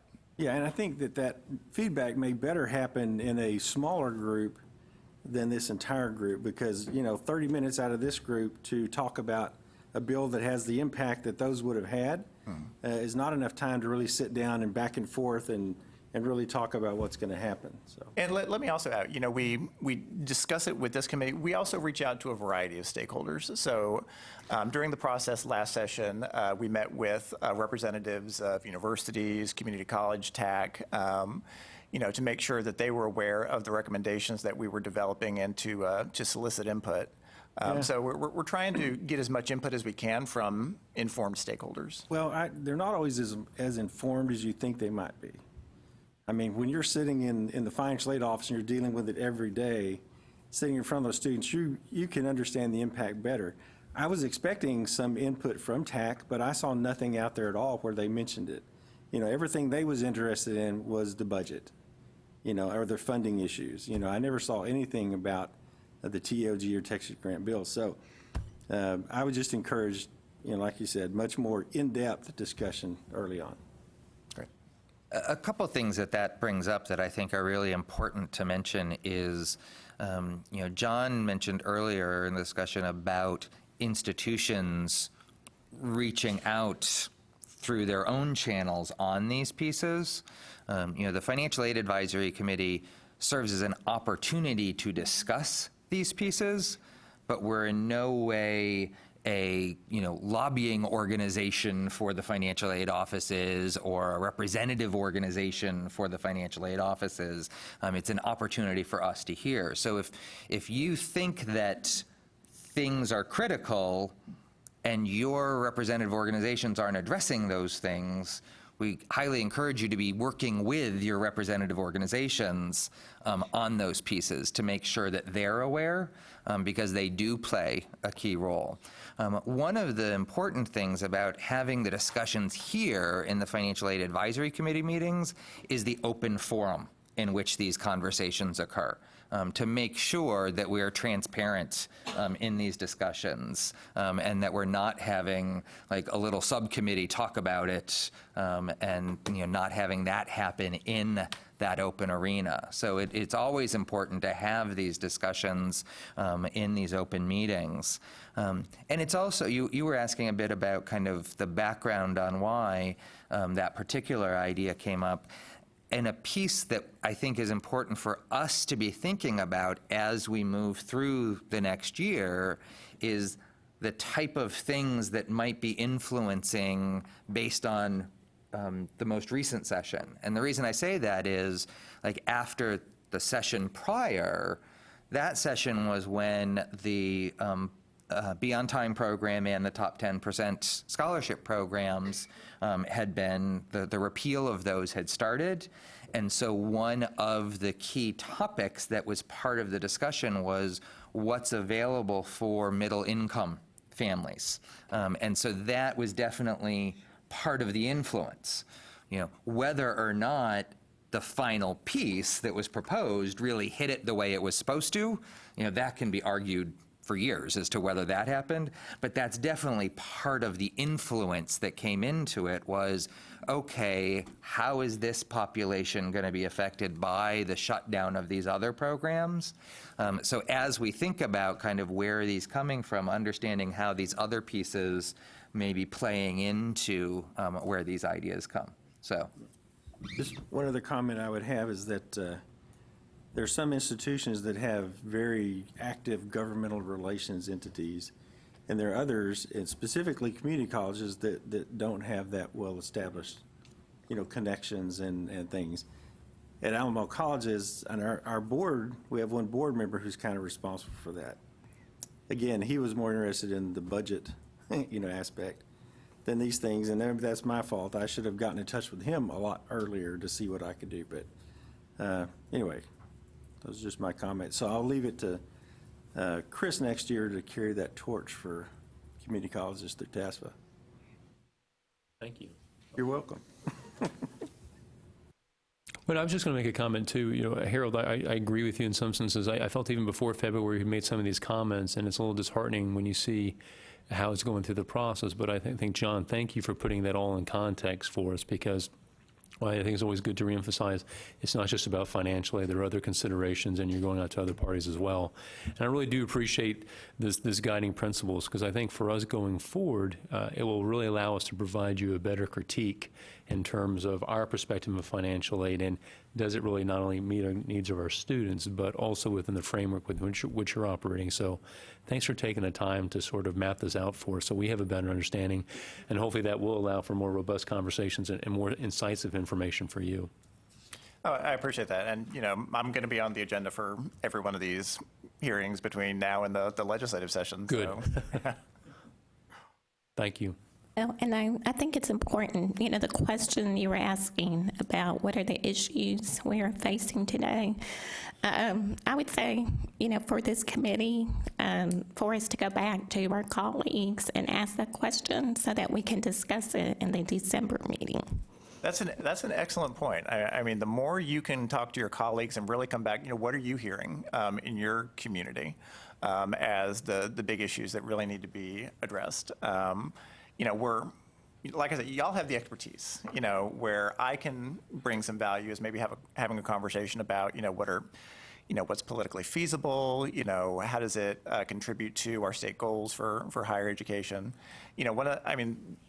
I can already tell you right now, one of the big issues, again, for the next legislative session is going to be undocumented students. That was the wall we ran up against. Really on any kind of financial aid bill, there was going to be an amendment to bar undocumented students from the program, and the legislature didn't want to have that fight, particularly not after a contentious debate over sanctuary cities. I don't imagine that debate's going to get less cantankerous as time goes on. So that's something we really have to think about is, how do we move forward with necessary changes to financial aid in light of that political reality? I think I have a couple of questions. So given where we are right now and some of the things that were put forward for TEOG last time and for Texas Grant, do we have any indication of what may be presented going forward for the next session for either of those programs right now? I don't know. Okay. This is a conversation we need to have again with our commissioner and with our board. Those are conversations we'll be starting shortly, but you don't want to get too far ahead of the legislative session just because circumstances change over a year and a half. So, we will be having that conversation. I think, tell you that, one of the bills that our commissioner really felt we missed an opportunity on was the Texas Works bill, that he was very supportive of that attempt to use our work study dollars to really create these meaningful internship opportunities for students. And so I think and that was very important to our board as well. Our board chair and vice chair were very excited about that recommendation. So something along those lines, I think is very likely to be something that they're going to want to bring back to the table next session. The second part of that, I think, is just, as Zelma said, is, us as institutions, going back and reaching out to our segments, our populations on anything that we would want to address. So, I'll just go back and look and think about, Texas Grant and what was presented and, what that meant on the campus, that we thought the impact could be to a student, that we can look at that now again, if it comes up again in that same shape or a different, that we're prepared early on to talk about really meaningful on how it affects students. And then we obviously know with BOT going away, it affected a large population of middle-income students. But, we can't always say that taking Texas Grant and spreading it out more is in the best interest, because Texas Grant goes to a lot of our lowest income students. So it's hard to then pull that money from them, because then we don't have anything to make it up. And we have to look at what can happen now at the federal level with work study funding that's anticipated they may cut, SEOG funding, which goes to very low-income students, Perkins loan, which goes to low-income students. So we have a lot of contending factors there at the federal level, too, that can impact. I think those are the things schools need to keep in mind. If we lose at the federal level, that's going to be a big impact already. But think about, what could happen at the state level, if we continue to want to spread out Texas Grant in students that we just don't have enough funding for already. But if you further take away from some of the most neediest students, then that could be a huge impact on whether they could come to a four-year university or not, and even to some other universities or colleges. And I'll just follow up on that by saying I think there's two elements here that are important from my perspective. So as we put proposals on the table, being able to get your quick substantive feedback on what we're looking at, but also recognizing that we don't have a monopoly on good ideas. And so if there's another solution, if there's an innovative way of achieving the goal that y'all can help us get to, that's incredibly valuable for us. So that's something that I hope will come out of our meetings as we go forward. A piece that I'd like to mention about getting feedback from you all, Chris, you mentioned you used the word disheartened in relation to the, how you felt things were heard. And what I want to encourage everyone to do is that if you're seeing something that's heading down a way that you didn't expect based on the conversations that have had, don't wait until the next Financial Aid Advisory Committee meeting before you talk to us about it. Pick up the phone and call me. I know there was one particular item that Chris and I talked about that once we started talking, realized that he and I had been part of the same conversation, but had interpreted it completely differently as to where we were going.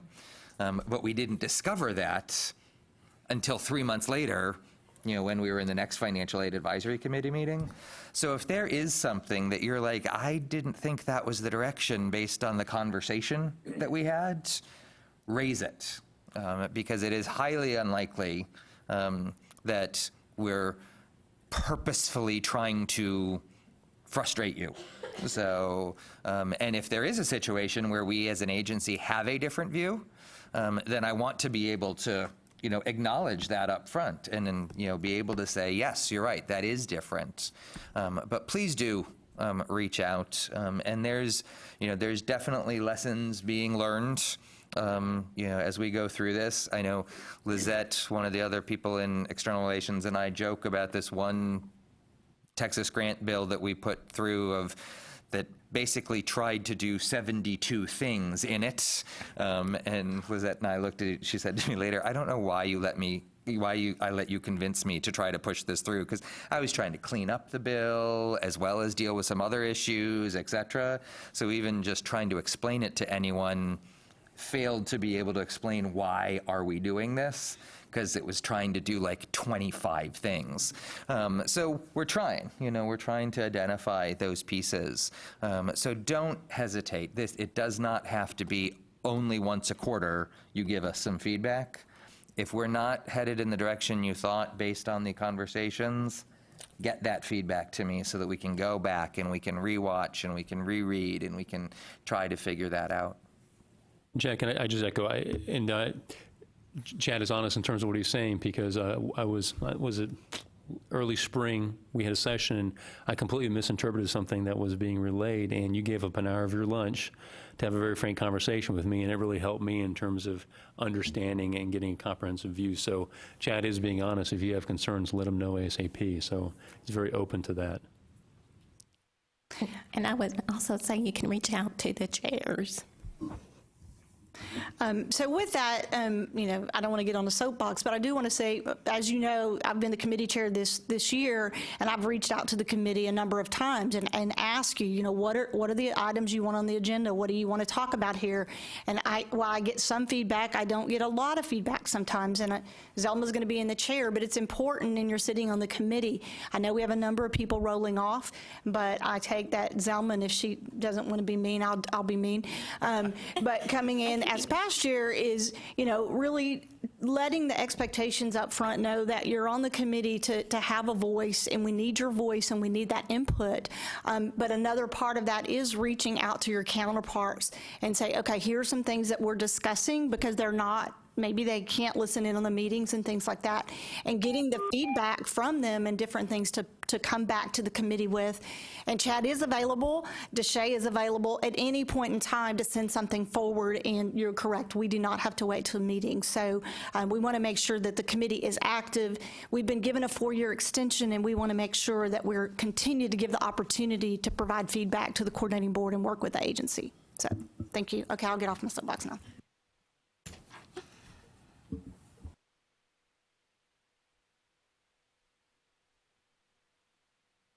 Okay, we're going to take a 10-minute break, and then we'll reconvene. Thanks.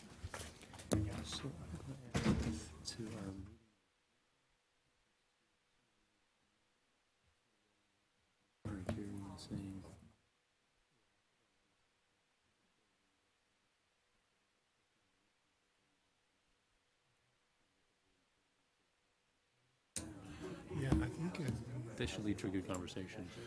yeah, I think to get Diane started on.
Which I can't wait to be.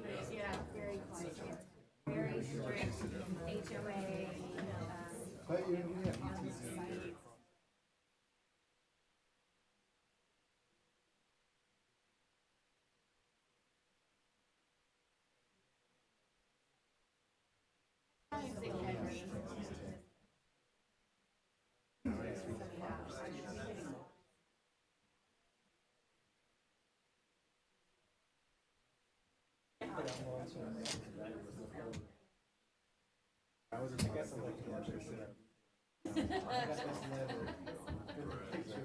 Oh my gosh.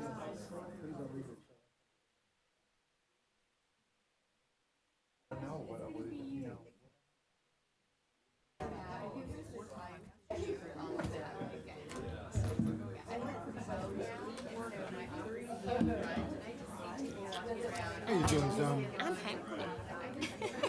I'm really hungry. You're really what? Hungry.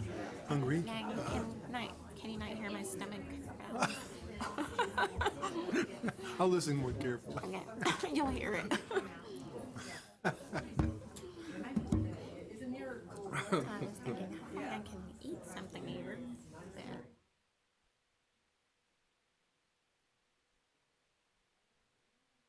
The new year went by fast. As task with president. Gonna go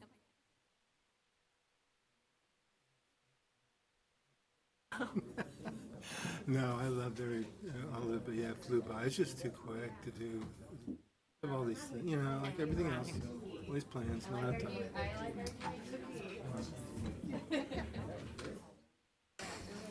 Okay, so we're going to get started again. Excuse me. The next item on the agenda is checks and balances, loan reconciliation. Deshay from Financial Services.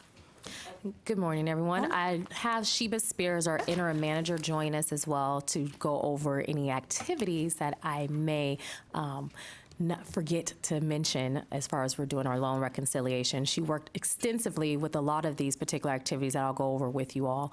So I'm sure most of you all have worked with her, at least on the first project of reconciliation that we did, which was the BOT and CAL reconciliation. We went back to fiscal year 2010 through 2015, and that was done last year, and we reconciled any of those particular disbursements with many of you institutions to make certain that our Helm system matched with what your system had. And so that was a very long project, but it had some really great results to it.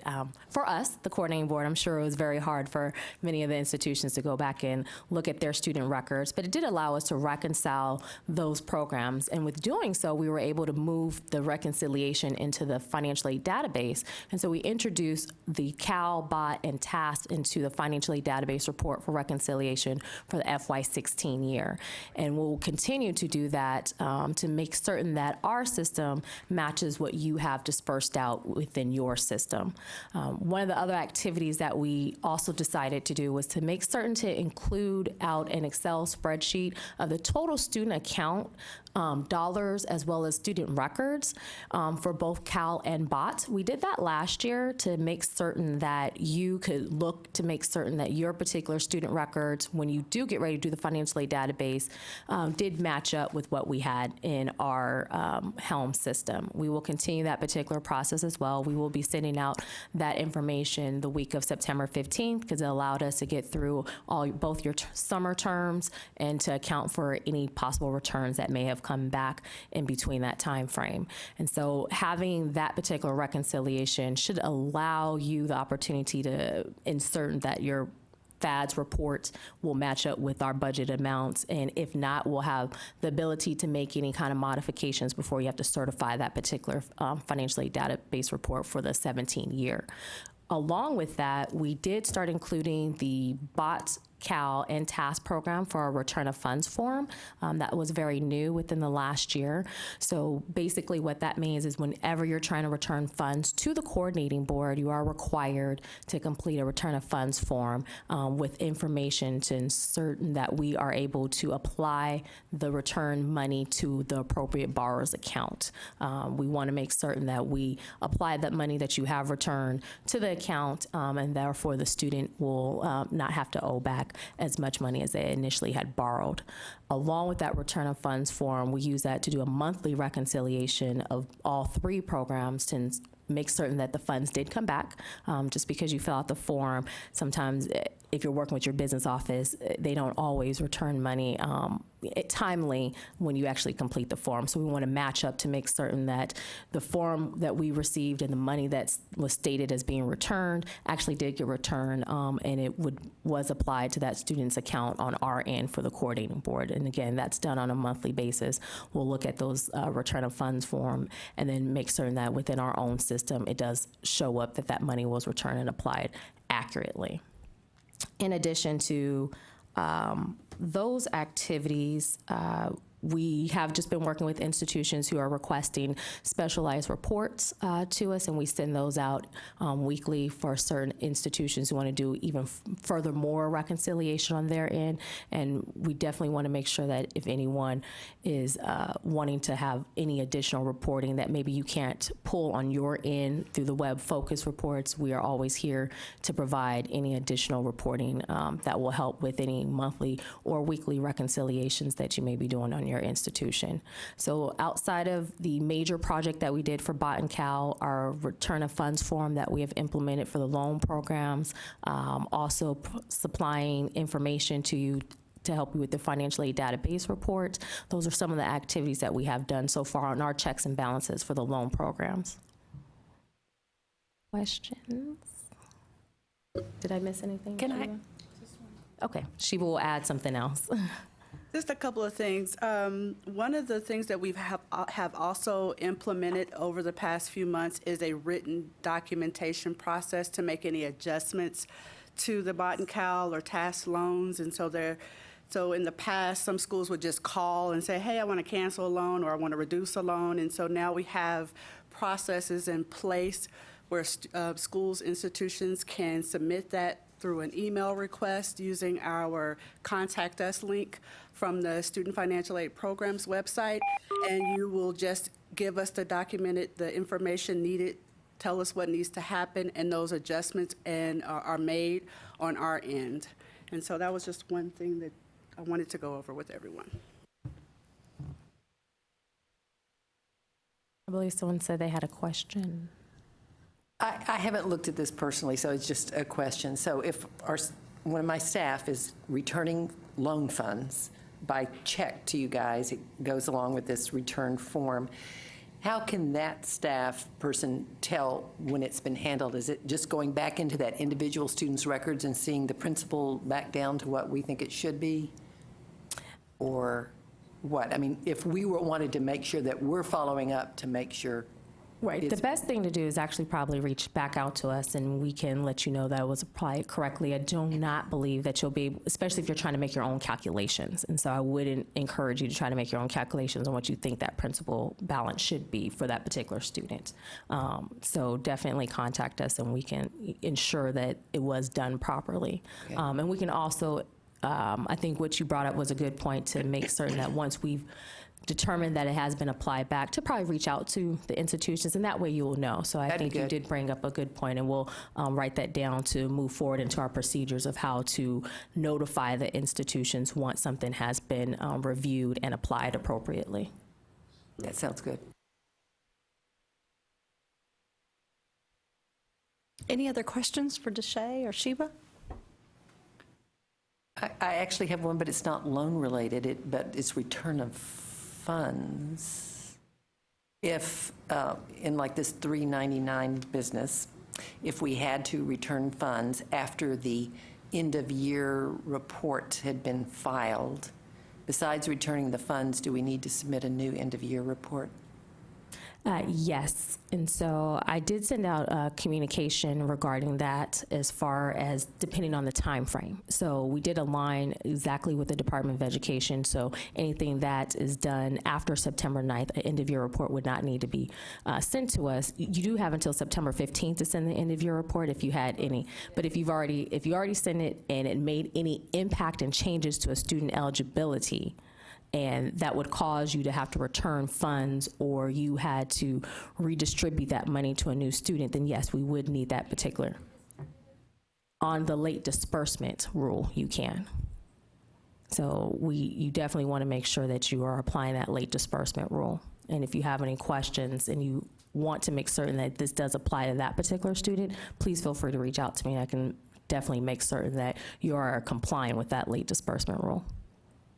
But just to clarify then, I'll go back and read your email again, I have it, but, so we would need to kind of recon that out with the EOI to make sure it matches up. Yes, correct. Even if we do. Only before September 9th. Only before September 9th. Only before Yes. September 9th, okay, Yes. thank you. Thank you for adding that as well, Charles. So yes, within that memo did state exactly your time frame. So it still aligns with if there were any changes to the 16-17 done prior to September 9th, and it changed the eligibility of the student, is when we would need that end-of-year report, a revised end-of-year report. But any changes that were still looked at after September 9th, because of course, as we know, they're going to continue to administer the 399 comment code all the way through the 17-18 processing cycle, then no, we're not looking for an end-of-year report at that point. Okay, I have several questions. Did you say that the return of funds form is being updated? Or are you making changes to the actual form? Yes. So currently, the return of funds form is a PDF form, and we are moving to a online form in which you can submit, and it'll go to the proper areas within the coordinating board.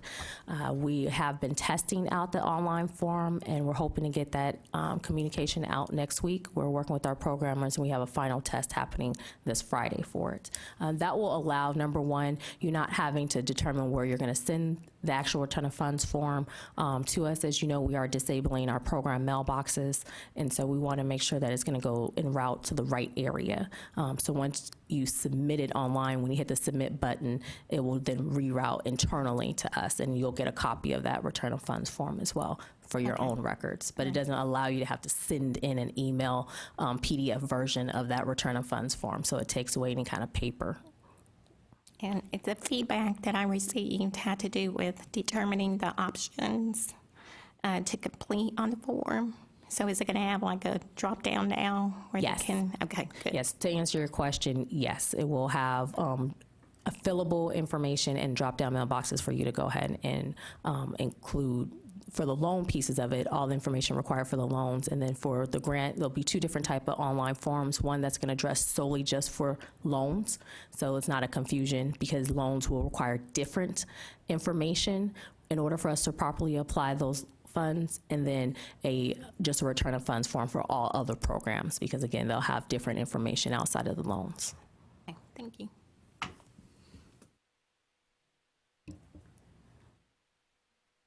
Any other questions? Thank you, ladies. Appreciate it. Thank you.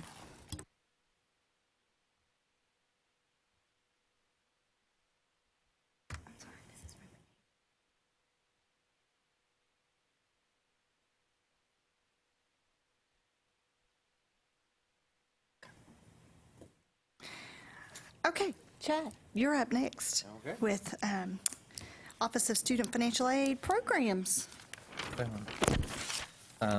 The first update is that I reconnected with my inner baker this week, and so there are chocolate chip cookies over there in case you haven't enjoyed them. So I made chocolate chip cookies from scratch for the first time in probably a decade, so I think they turned out okay. So the brownies are from a box, I apologize. So some things just to let you know about what's been happening within student financial aid programs. Within borrower services, we have identified a new IVR, interactive voice response system, that we will be implementing this fall. We've executed a contract with this, and we hope to have it up and running by the end of the calendar year. Our old system had gotten to the point that it couldn't be updated. It had so expired out of its contracts. So we're looking forward to being able to improve the borrower experience of calling in and being able to improve our service from that standpoint. So look for improvements there.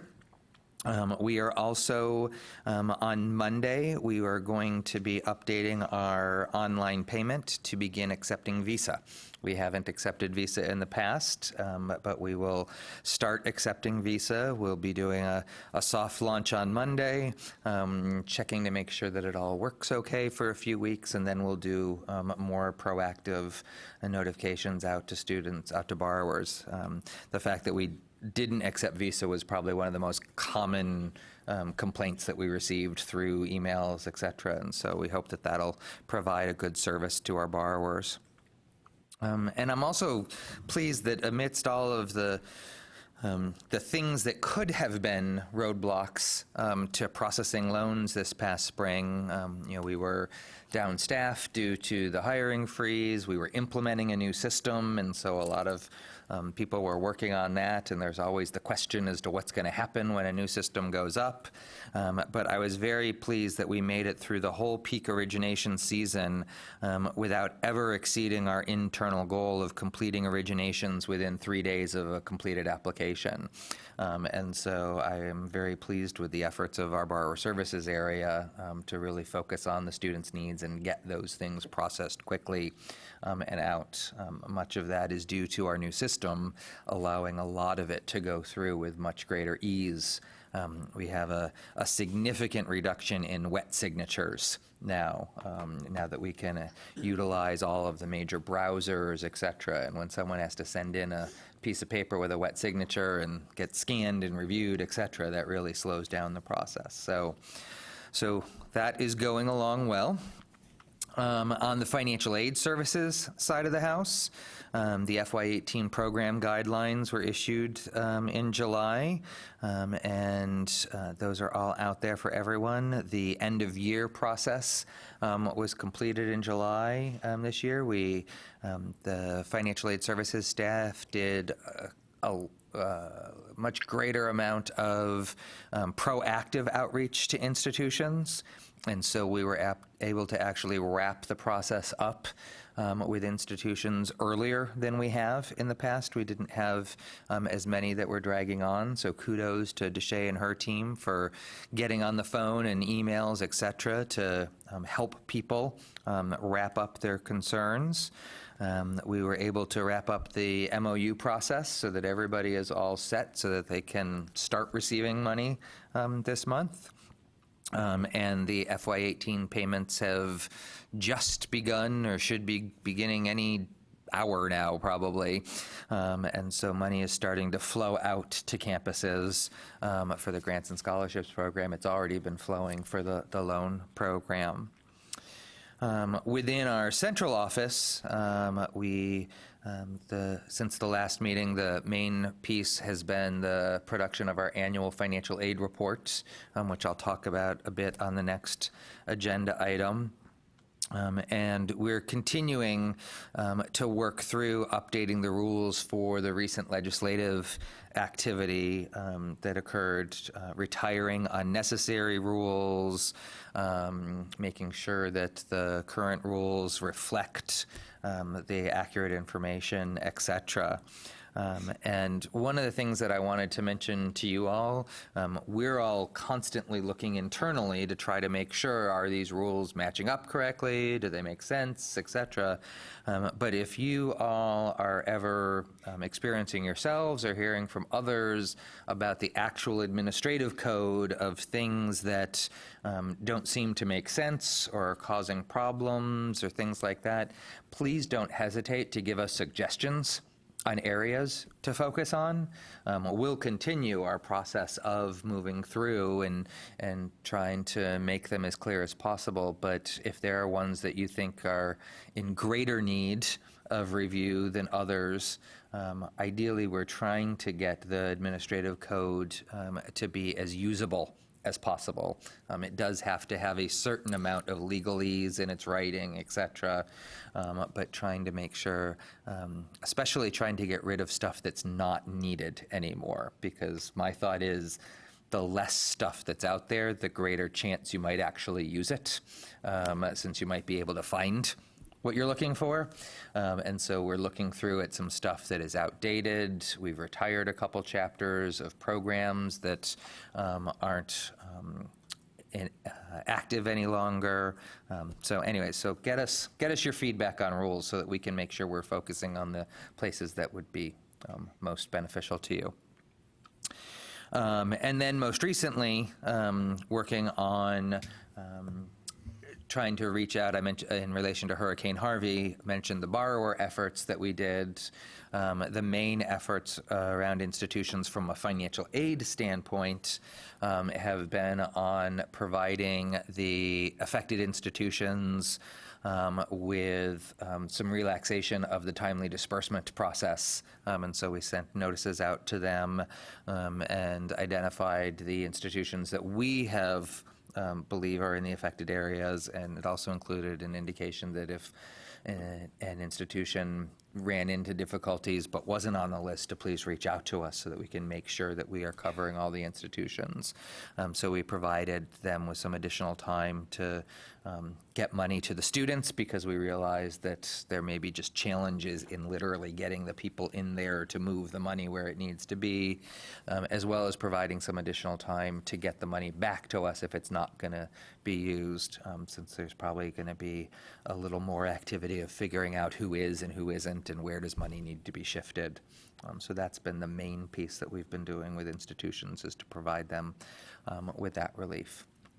So in terms of upcoming activity, probably the biggest piece that is upcoming is that this fall we will launch our strategic planning efforts within student financial aid programs.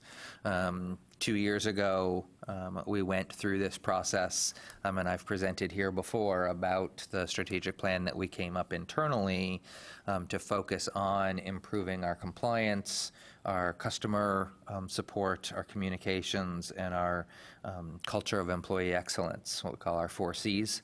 And so we are wrapping up most of the strategies. I think we had about 14 individual strategies that we identified that we hope to achieve. And I believe by the end of this calendar year, we will have achieved 12 of the 14. I think there were only 2 that we weren't able to fully achieve. We try. So one of them, quite frankly, was purely due to staffing with the hiring freeze, et cetera. It was, we couldn't achieve our goal of how quickly we answer our phones. And so we just brought on two permanent folks and 3 temps yesterday to start training, doubling the size of our CSRs in the borrower services area. So we hope that that's going to help. And we're actually about to launch a search for some additional CSRs to help with that area. So that will be the main piece. So probably at the December meeting, I'll have a presentation kind of wrapping up the previous strategic plan and talking about what we accomplished, as well as giving you the beginning look at what our next 2-year plan will be. So any questions about what's going on in SFAP? Can I ask a question? Sure. Can you fill in a little bit about the GoFundMe role that the coordinating board is playing in I can't. I have not really been involved in that, but Deshay, could I ask you to run up and see if John Wyatt is available, so that we can have someone from the agency talk about that? So, because I want to make sure that I know what the agency has. So we will revisit, we will come back to updates later in the agenda. Well, I want to thank Chad and his group. I mean, I know you guys really worked hard on, first, I can think about when you first came in and then started looking at kind of what to do, how to do, a lot of the stuff, the timing of things that were released to schools, coming from financial aid, thinking about when we need things and so forth. So, and a lot of this stuff that you have done has helped us as institutions. So thank you to you and your team for addressing some of those things and really working hard. And I know when you have these strategies and you have to do day to day, it's hard to get them accomplished. So, you know, you guys should be proud. So thank you a lot. Appreciate it. All right. So next order of business would be Chad again speaking to annual reports, financial aid and Texas grant. Oops, I forgot that I was up again. Yep.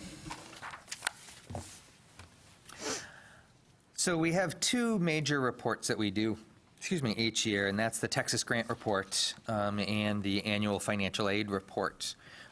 During legislative years, we focus primarily just on updating the statistics in those reports. We really don't look to make major changes to the information. So the overall content of both reports is very similar from last year, and thus I don't have a full presentation on either report. I mean, last time I came in with PowerPoint and everything.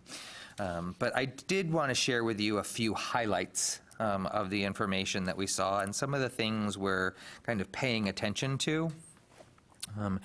One of the things is we continue to look specifically at the recipients, especially in relation to the Texas Grant Program, the biggest of the programs, and how that relates in terms of comparison to the overall enrollment. So looking at race and ethnicity and things like that. And overall, the growth in the Texas Grant Program really demonstrates the same growth in the enrollment, in the overall enrollment, just in a more pronounced way.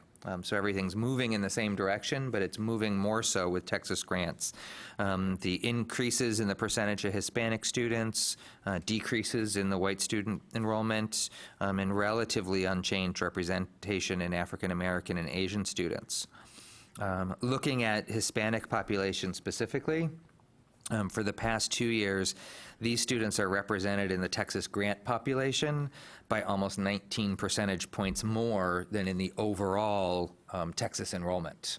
So it really, you see that difference in the aid programs. We continue to see almost half of Texas grant funding going to students whose families have 0 EFCs. And well over 90% of funds going to students with EFCs below 4,000. So the funds really continue to be directed towards those lowest income, highest need students. One of the things that we noticed in the Texas Grant Program was that we've been following the priority model since it was introduced 3 years ago, and paying attention to how the race and ethnicity were distributed within priority recipients as well as the overall. And so far the changes in the distribution, whether it be race, ethnicity, expected family contribution, they generally align with the changes in the overall college-going population. So we're not seeing that the priority model is suddenly directing funds to a significantly different population. But one of the things that we saw this year was that the number of priority model recipients remained level from FY16 to FY17, despite the fact that there was growth in the total number of Texas grant awards. So we're going to be paying attention to that to figure out whether that's just a one-year occurrence or whether there's an ongoing plateau that might be occurring. And so we want to check to see, whether or not, are there elements in the way that it's structured that causes a plateau to occur rather than continued growth in the priority model. So we're going to keep our eye on that. Another piece that we did, and sorry, I'm scrambling at the moment because halfway through reading this, I realize I'm reading the wrong sheet of paper. It's all the right information, but I had something else that I was going to tell you. Another piece that we looked at was we have been tracking in-grant retention within the priority model to see how that retention is held. Because the idea was that the priority model was going to help us identify students that have a greater chance of success in completing their programs. And so we wanted to make sure that, is this really driving things in the way that we expect it? And overall, we are seeing that the priority model students are being retained in the Texas Grant Program at a higher rate than basic eligibility students. It's about 14 percentage points higher than for basic eligibility students in terms of how they're being retained.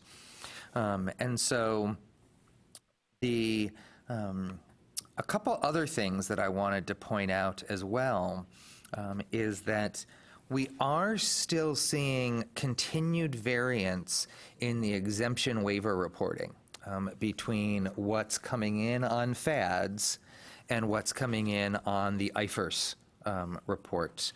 And when I say continued variance, I'm talking multi-million-dollar variances, not just off by 100,000 here. So like double-digit million-dollar variances.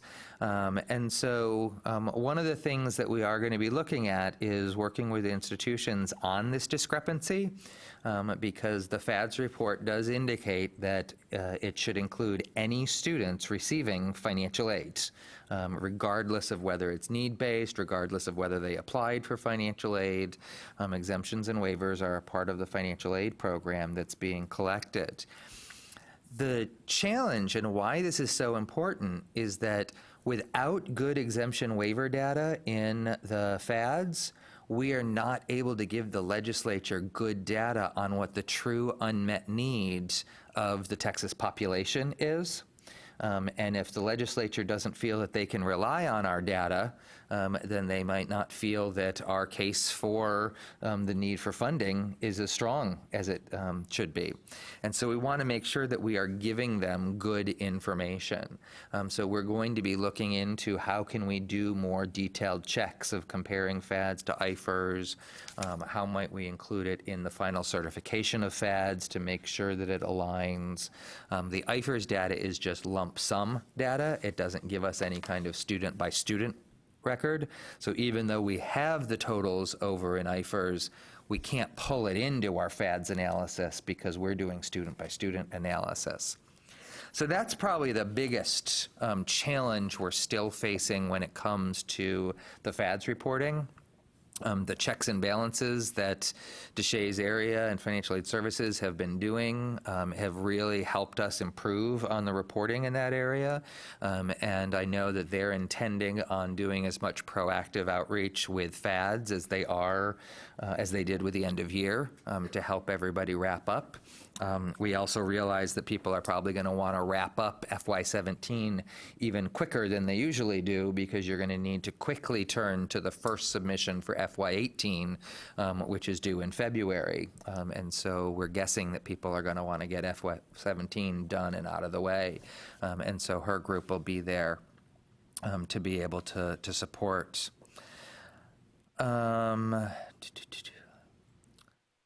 place that I was hoping to get some insight from you all. Two things. I want to go back and revisit the piece on the priority model as to any thoughts that you all have on why it might be reaching this plateau for the Texas grant. And I also wanted to bring up the TPEG funding that was awarded. We noticed in our analysis that from FY 2015, so FY 15, it saw a drop of less than 1,000 recipients, which when you're talking over 100,000. That's not a big drop in the number of recipients from FY14 to FY15. But it was a drop of almost $5 million in TPEG funds that were awarded. And then in FY16, we saw a tick back up, about 200 more recipients, but almost $12 million more in funds that were awarded. So it was a very odd tick, where the number of recipients itself, we probably wouldn't have even noticed it per se. Kind of went from 121,000 down to 120,500, up to 120,700. Not a big difference. But the funding went from 151 million down to 146 million, and then jumped back up to 158 million. And we just wondered whether or not, for those of you in utilizing the TPEG program, whether you have any insight as to what would have caused such a sharp spike in the funds that were awarded.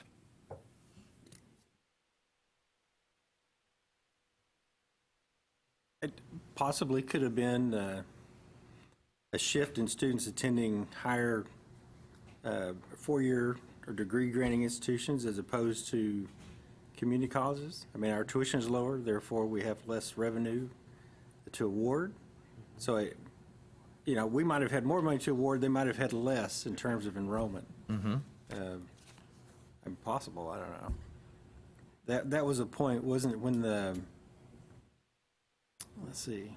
I don't remember if there was a downward enrollment overall trend, but I think that's kind of been the case, right?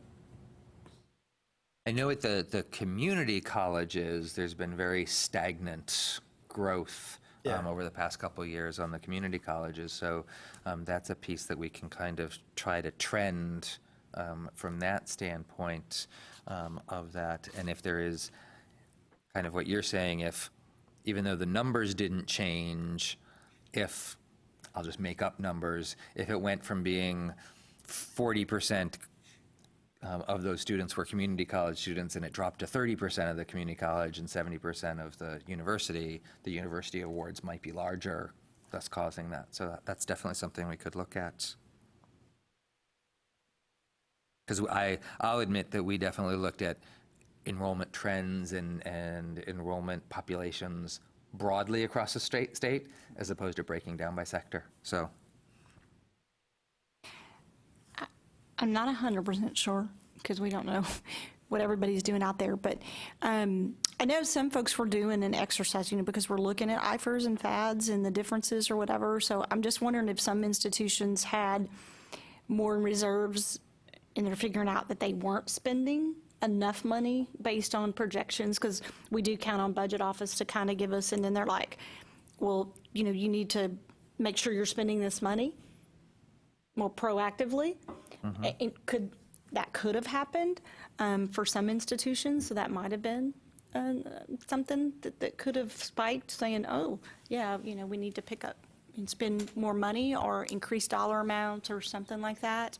And that would align with some of the discussions that we've had with institutions, because preparing for the legislative session, we had reached out to institutions to try to figure out, we kind of looked at how much TPEG had been awarded in FADs and how much set-asides were being reported in IFERs, and talked to schools that were significantly different. And so that definitely could have been a piece of it. I'm not a school that participates in TPEG, so I don't know, but when you say set aside, do schools have choices of how those set asides can be used, and that not 100% of it has to be in grants, and so they maybe shifted how those funds were used? They have some, but there's limits. Like 90% of it needs to go towards grant funding, and they can also use it for loan funding and other things. But in terms of the data we get, it's easily, I'd say 95 to 98% is going towards grant funding. So. Anybody else have any ideas that might have TPEG on their campuses? Are you seeing the trend, from one year to another, spiking up and spiking down, or Is it just constantly going down? It was this 1 year thing. It kind of was like, we're going up, Yeah. and then we came back up again. It was this weird little 1 year blip in the numbers and the spending. So, Because I know, like the Lisa say, it depends on our fiscal affairs office how much money they'll give us, because they typically give us a big lump sum during funding year. Non-funding year, they cut back some, so that we always have Have a little larger bit of amount depending on the year. kind of that thing. Yeah. Okay. Have you identified which schools have a big difference, or is it just the total amount? We haven't gotten into the detailed analysis of a school by school. So it was really, we just wrapped up the report this past couple weeks, and with the committee meeting, thought it'd be a good topic to bring and gain insights. Are you going to get down to that level and reach out to the schools? We may. We may not. Just trying to see if there was We may something that see what might- happens next year, and if we continue to look really ragged and it's not making any sense, or it might be that it's just a 1 year blip. So kind of like the same thing with this plateau. If we see growth in the priority model again next year, it might have just been a 1 year blip. And so kind of decide how far do we want to dig into it just based on 1 year of data. On that, for those of you at the 4 year institutions that do Texas Grant, do you have any insight as to why the number of priority model recipients plateaued even as the overall number of Texas Grant recipients continued to grow?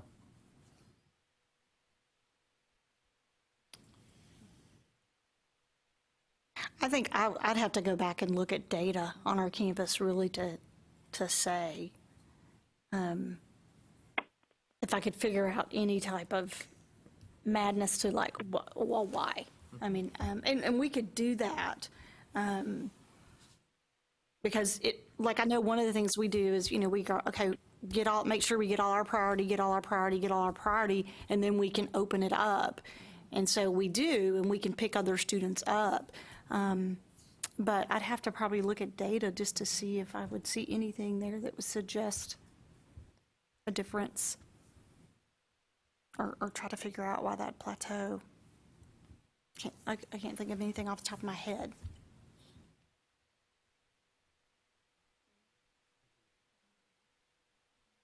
Okay, well, and, if there's something that becomes apparent to you as you're thinking, please pass that along. It's definitely not the kind of thing that I would want anyone to go back and spend 20 hours of time researching through their data.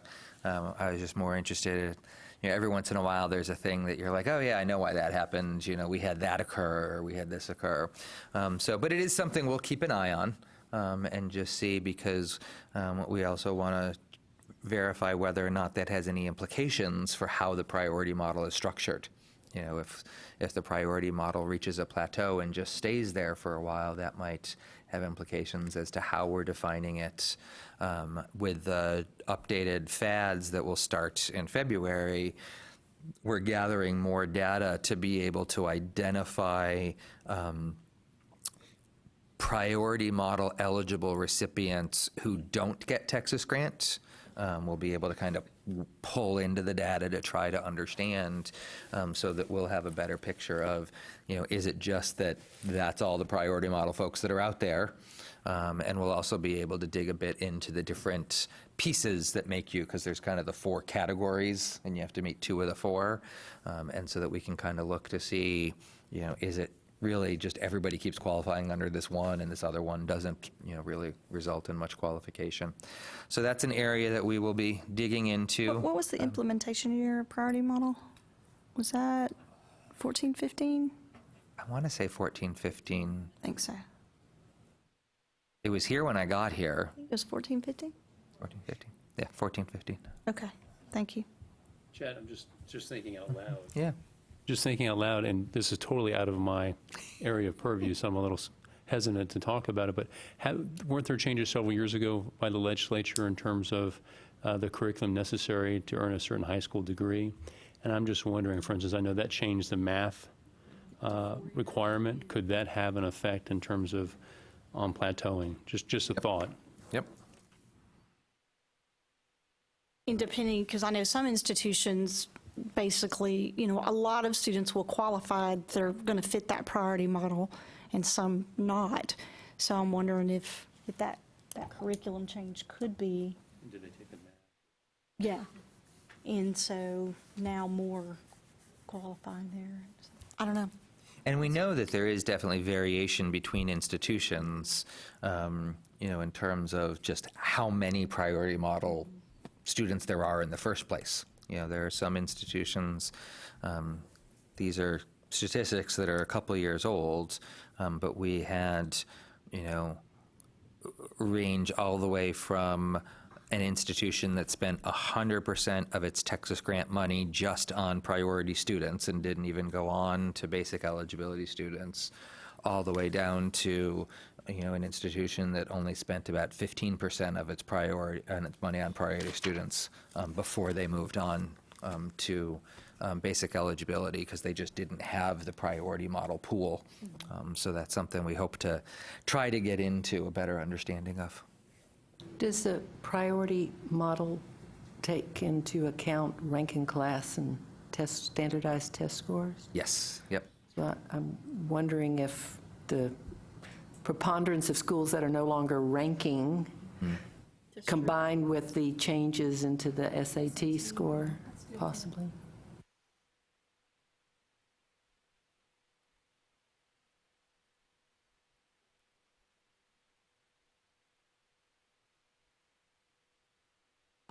Thank you. That gives us some ideas to follow up with. Appreciate it. Doris, looks like you're up next with the Data Collection Subcommittee. Okay, thank you. Well, as Chad just said, I imagine that most of our offices, if we are now working on our FAD, it is the 16-17 FAD, and that maybe our people haven't jumped into the 17-18 FAD yet, but they will be soon. And I wanted to acknowledge that the Data Collection Subcommittee and many members of the coordinating board, just worked exhaustively, and I think came out with a really good and well done draft report. But acknowledging that, I'm sure there will be plenty of questions that will arise or have already begun to arise. And I'm sure after I'm through talking, Deshay will say, yes, they have been coming and keep it coming. So, but now the committee is in phase 2. And phase 2 is our participation in being beta testers. So I've reached out to the committee members, and Alan has agreed to be a beta tester. That's my memory, right? Right.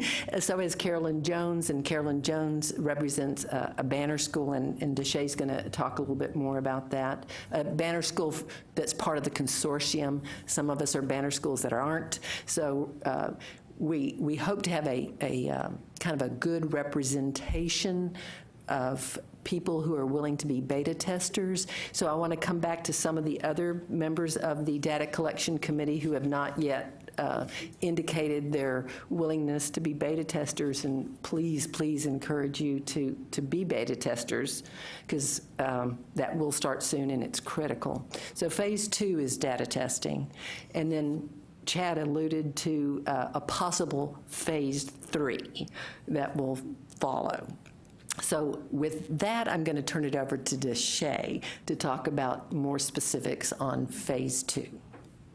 Thank you, Doris. So yes, we are definitely wanting to have as many beta testers as possible. We want to open it up to institutions to do beta testing with the coordinating board next month, starting in October. I will be presenting at TASFA conference, which is going to be a reporting presentation. I'm also bringing along with me Tanya Trevino, who most of you all, if you've worked with her or your staff has worked with her on the financial aid database report, she'll be joining me. We want to make certain that we get the message out, that we answer any questions that you may have as you continue to program for the 17-18 FAB report. I have received many questions that have come through. I do know that Ellucian meets every Tuesday with those who are part of that consortium agreement with them, and I do get questions on Wednesday. And but they're wonderful questions. I encourage any and everybody to send me as many questions as possible. This is something fairly new as far as us going into a reporting cycle like this, and there are definitely some new added data elements, and you're trying to understand how do you pull that information out of your system, and really what was the intent of some of those questions in there. So please feel free, if you haven't already looked at the instruction manual, definitely start looking at that now. I would hope everyone has, especially for programming, but if you're not heavily a part of the reporting, then reach out to those who are and find out if they have any questions. If there's anything that they see that they're trying to interpret themselves, and but they need better clarification, please feel free to send those emails to me. I have been trying to turn around and reply back to those particular questions that are coming through. But we are highly encouraging any and everyone, so for all those who are listening to this broadcast, and go back to your own campuses and become a beta tester. It doesn't have to be perfect. We're not asking for a perfect file. We want to make certain that we have also programmed appropriately for the 17-18 year here at the coordinating board. So we want to get as many testers as possible from large schools, those who have a smaller student population, those who don't have your own programmers. We want to make sure that you're going to be programming your information according to how we're wanting that data sent to us. So please get out there, and if you're interested in your institution being a beta tester, please send that information to me. That way we can include you on any additional information that we send out to beta testers starting next month. I'm sorry. Is the testing going to start next month, and when do you expect it to conclude? We're running the testing for hopefully 2 months, and so from October through the end of November, mid-November. If testing goes well, as far as if we expect things to come out of testing, obviously that's the purpose of testing, but if we can wrap it up in early part of November, that would be ideal, but we have it slated for at least by mid-November, wrapping up completely. I wanted to add and kind of piggyback on something that you all talked about earlier. I want to emphasize, especially to the people who aren't in this room, and maybe whoever's listening, and maybe to the organizations that might represent some of the smaller schools or whatever, it is a very significant change of programming. And those schools that are not part of the consortium, or those schools that don't have a well-established IT staff, they need to work in advance. They will need some help. And if they aren't already reading the manual and knowing that they have work to do, maybe organizations, you talked, I don't even know what TAC is, but TAC, ICUT, they maybe need to piggyback and really say, you guys jump on this. Yeah, we'll definitely make certain. I have been a part of many different discussions with other vendors, Ellucian being one, Janzibar, but I'm open to anyone else who has a different system that you want me to reach out to that vendor or anyone else to make sure that they do understand the difference between this particular FAB report and FY18 than all the others in the past. So again, highly encourage those who have not actually put their eye on the instruction manual to go back through and look at it, look at the data elements that are new to make certain that you understand what is being asked of you to pull in. Like I said, I have gotten many questions so far, and I want to make certain that everyone has a good understanding. And again, we'll be presenting that information and make certain that we'll get out to as many schools as possible. I think from our group, from the committee, you have, a lot of us have listservs and things that we're on and communicate with other colleagues. So if they're not thinking about this, because I know, a lot of schools we've just started, we had the hurricane to deal with. It's not on people's minds that you reach out to folks, especially if they're struggling for resources, because if the coordinating board maybe needs to put something out to university presidents in regards to the resources that may be needed or required, because sometimes that's the way some folks will get those resources. It's not the case for some of our institutions, but it is for other institutions, so it's something to think about. But if you can reach out to folks to they can put their eyes on it and go, this is significant as far as the changes. So, and we will beta test, and just send me the information because my person's out, and I'll get somebody else to handle that. That's a really great point. We'll definitely make sure that we continue to get that message out because I want to make certain that everyone does have the ability to look at what is being asked of them. Another thing to consider, and I know Doris just spoke upon this, is you have FY17 that is supposed to end in December, I want to say December 11th. You're supposed to have a file that is certified, but FY18 FADS opens up December 1st.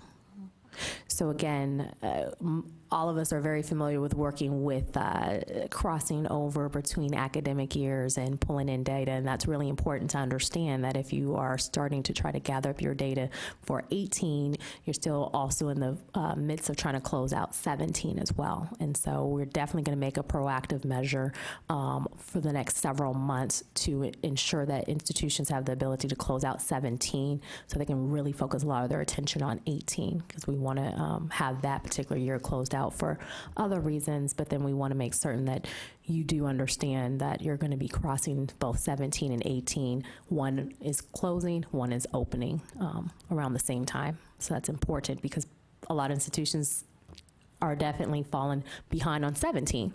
So we want to make sure to get them ahead of the game because that opened up July 1st for FY17 FADS.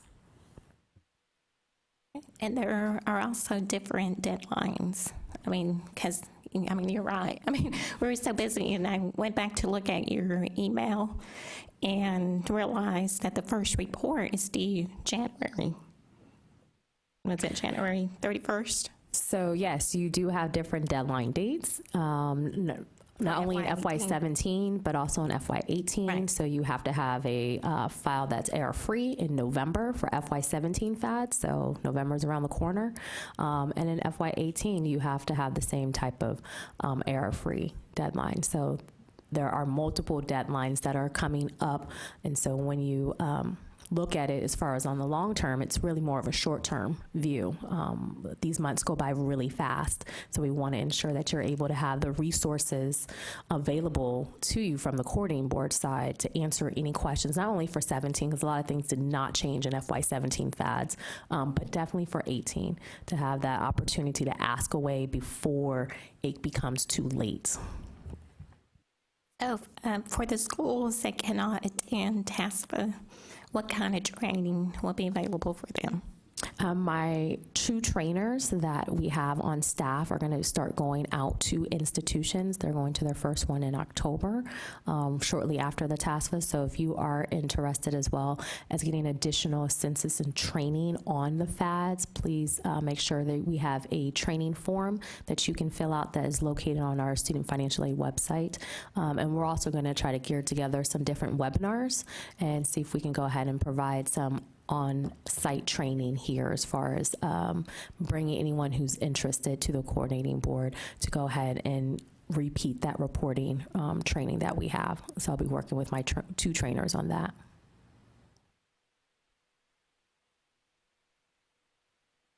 Any other questions or comments? Doris mentioned the phase 3, and really, it should probably be called a new phase 1 because it's not. It started out as an idea related to FADS, and Deshay very successfully helped me understand this has nothing to do with FADS, Chad. We're not touching FADS anymore. We let people get settled with this. But what we have identified is that we have an opportunity to significantly improve the efficiency with how we process funds for institutions, as well as our ability to track information. Currently, the request for funds form is a very manual process. You tell us how many students and how much money you want for them, and I can guarantee you that on 90% plus of the institutions by the end of the year, the last request for funds where you gave us your cumulative number of students and the amount of money, it has very little relation to what you actually submit on your end of year report in terms of how many students and how much money was actually used. So what we want to do is try to get to a place where we can more effectively get that right amount of money to you in a way that is more automated so that we can get it out to you faster, is in a way that we're getting better information for the legislature and the Legislative Budget Board, because that's one of the questions they ask every year is we report a number of recipients at the end of the third quarter. And then when we go to report the actual end of year recipients, the number has always plummeted by thousands of students. And they're like, well, what happened? And it's because people aren't giving us good, solid numbers on their request for funds form. They're just kind of rounding or doing something. I'm not in the aid office to know why the numbers are always significantly higher at the end of the third quarter than the actual end of year information that comes in. But what we believe we can do is to create a reporting process where institutions simply send us a file, albeit a very simple file. We are not looking for this to be a FAAC file. We're not looking for this to be like the XML reporting that you do on Pell and things like that, just some very basic elements. And this is something that the Data Collection Subcommittee would help us with, that you would simply send us a file of all of the students for whom you have either already dispersed or are ready to disperse their funds. And then we would just automatically load that into our system, compare it to what we've already sent to you, and we would send you out the amount of money that the files needed. And so that way we would be continuously building a set of student-by-student data within the organization that would always be available for reconciliation purposes on your end, as well as to help us get to a point where the differences between the information we're getting from what was end of year, which will now become FADs, we aren't seeing those significant changes in the data. So we definitely want to use the Data Collection Subcommittee to develop something that would be not complicated. We want to make it a reporting process, a processing that really you'll see benefit as well as us seeing benefit, so that we can process your funds faster, get money to you quicker, be able to reconcile data more effectively. We believe that there are a lot of positive outcomes that can come from this process. So more to follow on that as that project moves forward. And we will definitely utilize a lot of the lessons learned, so things like having some people pilot the piece to make sure that it's working, working with the vendors, all the things that we learned from the FADS process. We have the benefit of that knowledge going into this, and so we can integrate those into our plans much earlier. And to the question that I know someone will ask, no, we don't have a launch date on this yet. Well, thank you to Doris for leading this data committee. We appreciate it, the subcommittee, and to Shay and her team for working a lot with it. I know there's been a lot of time and hours spent on it, and we appreciate that, and the committee for taking the time to work on it. So. All right, so we're going to push on through. So I want to talk a little bit about Financial Aid Committee meeting attendance, actual attendance versus virtual. And I know we do have some people calling in today. We'd like to set the expectation really that the members be here. I know sometimes things come up, but the expectation is the committee members would be present at the meetings so that we can have folks interjecting as needed and be present. As you know, anybody signing on to the committee, it is a commitment, and we just are asking folks to honor that commitment. Things come up all the time, but we do have to kind of manage our schedules somewhat. So please try to be here. As Zelma takes the reins, that will be, I know we have some members that are rotating off, but we'll have new members coming on, and we'll pass on that expectation of the folks attending the meeting. We publish the dates well in advance, which gives you an ample opportunity to kind of work on other things that come up for your schedule. So I don't know if anybody else has any comments particularly related to that or concerns, but we just wanted to make sure that we did discuss this out loud, and that will come as an expectation for attendance to be, for folks to be here and present. Okay? All right. So the next meeting item agenda focuses around some potential for aligning state and federal aid eligibility requirements. I talked about it a little bit. A couple of things that come to mind which were brought forward were satisfactory academic progress and then the controlled substance convictions. So let me kind of go high level, and then some of you from your perspective on your campuses can weigh in. But for instance, the controlled substance, so like for Texas Grant, we have the T-drug, we call it T-drug on our campus, but the question that comes, and we have to collect information for that and maintain. But, the FAFSA itself, for federal aid programs, there's already a question related to drug convictions for, I think it's possession or sale of or something to that nature. So we're just thinking as we go forward with anything that could be put forward when we go to introduce legislation or changes to statute, if you will.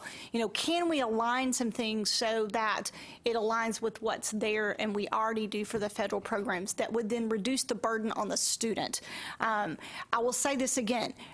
I know my institution, many of yours, we have mechanisms in place for us to handle this, but I think it's the student that then that gets caught in the middle of the two things. So you're answering the question on the FAFSA, and I've answered that I don't have a conviction, but now you're asking me to turn in paperwork, and for some schools it may be manual, but you're asking me to also do this for Texas Grant Program. So, can we align those things? Satisfactory academic progress. A lot of us use a SAP policy, which we have to have for federal regulation purposes, and we set those standards, and then there's different GPA requirements for Texas Grant or another program that doesn't align. And then it's the difficulty with the student then and the burden of, if we approve their satisfactory academic progress appeal for regular SAP, but you still don't meet eligibility for this state grant program because that is a 2.5, and I don't have the power to change that. That's in statute, that's what it is. So that's kind of the discussion. So I would appreciate the committee if you want to talk to some of these as well to kind of help. And I was talking to Chad a little bit about this before we went to break. So really kind of help understanding, what are the things that the students are facing when we have the things that don't align in federal and state, and how might we go about aligning and understanding more about those particular things. Deshay, thank you. This topic did come up a lot in the discussions we had in the Data Subcollection Committee, because, and one of the things we noticed, not only was there like on SAP, not alignment with the federal, but there's different definitions for the different state programs. So it was, I'm not aware of this, but can a single institution like A&M have two state programs, and there's a different SAP for each program? So it's not just with the Fed, but it's within the state. So the complexity is just magnified, and it makes for all the confusion that you're talking about, and the communications to the students and all of that much more daunting. Yeah, it can happen, and you have to program within your systems for that. But I think the concern is if the student has multiple financial aid programs in their packet, it's very difficult for them to understand. Well, but you granted my appeal. And I was like, okay, so this is what we do, and we have TPEG maybe in their packet. And for TPEG, we align that with our federal guidelines. And it's like, okay, for all of these programs, yes, you're eligible because I granted an appeal, but for these programs, it's different. So yes, it could happen in that way, in that respect.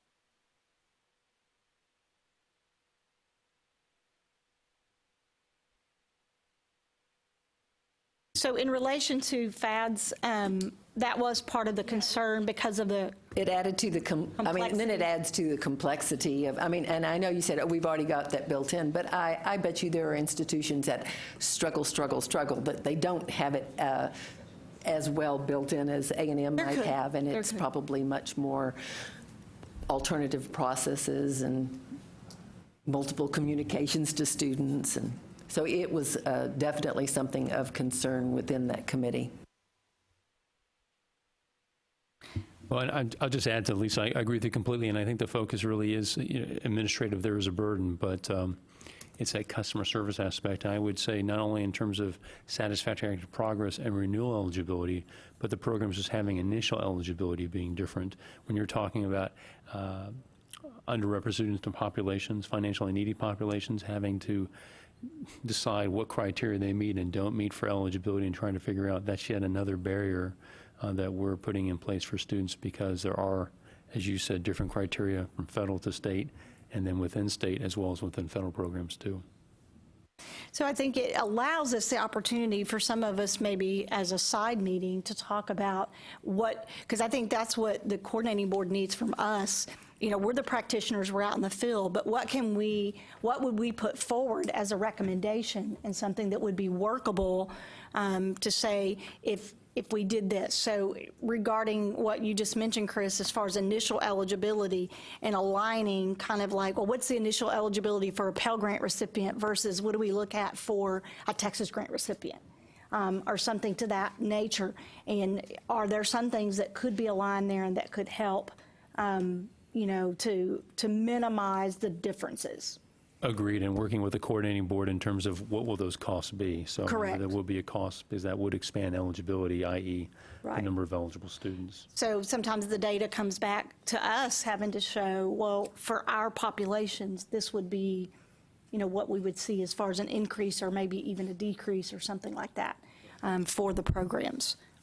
So I agree that, there's a lot of processes that we have in place too that handle it on the back end. But you're talking about the student side of this. Mm-hmm. So what you're proposing, are you proposing looking at the rules to change the rules, or to, that's your proposal is to look at the different discrepancies to address those?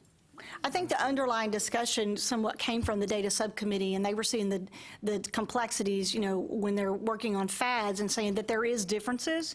And so it is somewhat the rules on some of these programs, and could we align with the rules? So I'll just take it very simply, and I don't have the language in front of me. It says what the FAFSA says for drug convictions and possession or sell, but then what we do for Texas grants. So could we look at the rules and what the feds have outlined for this, and would they be sufficient to use those same rules for Texas grant eligibility instead of having and compounding another process for the drug conviction on the Texas grant program? That's the simplest one that I can think of in terms of looking at that. I think for satisfactory academic progress in some of the state programs, we would need to look at that, because you would possibly have some cost in there. If you took, let's say, Texas grant, and you said you went from a 2.5 to a 2.0, what's the number of recipients? I would have to look at my institution and how would that grow and what does that mean holistically? Some of that information may be in FADs, and you can look at it from that perspective of, what's the difference and how many more recipients is it statewide? I also somewhat, the integrity of the programs and liking set expectations on students to do well. But we do have a number of students who face a lot of challenges at different institutions just because of a lot of things in their lives. And so, but I think somewhat it's the complexity sometimes for our students as what we look at and trying to help them understand. And that's really the driving factor, because a lot of people can put programming into place to manage all of that. That's great, but it's the student in the end that's caught between some of the rules and us trying to help explain it. That is our job, and we do help them, but it can be difficult at times for them to understand the differences. And then I think if we decide to do that, I think we really have to determine which are rules and which would require legislative Correct. change. Correct. I can answer that for you almost instantly. It's all statutory. Statutory. So it's really looking at the statute, not the rules. And then as you think about this and as you come up with ideas for suggestions, a key piece to think about on the SAP side of the house, not really on the controlled substance side, but on the SAP, is kind of the concept behind the satisfactory academic progress is what are ways that the state's financial aid programs can incentivize completion. That is the 60 by 30 text goal that we are trying to drive. And so that's really where the differences are coming from. And so as you think about those things and think about the suggestions, that's where the piece is how can we utilize the financial aid programs to incentivize completion? So just want to give that to you as a background Right, piece. which is the same thing with hours required in an academic year for a Texas grant recipient, because you're trying to get completion, and so we have to think about that. And in some ways, to speak to the differences, in some, the state programs are a little bit more stringent than what we have set in place for SAP and for what the feds require for even federal Pell Grant. Because we have flexibility on our SAP policies in how we set academic calendars. So it will go back to 60 by 30, and even though we make a recommendation, if we are looking at that, obviously, I think that you do make a good point, and so we have to keep that in mind as well. I also agree. I mean, we have to focus on completion, but our institutions do only require 2.0 to graduate. So the requirements for these programs are much higher than that.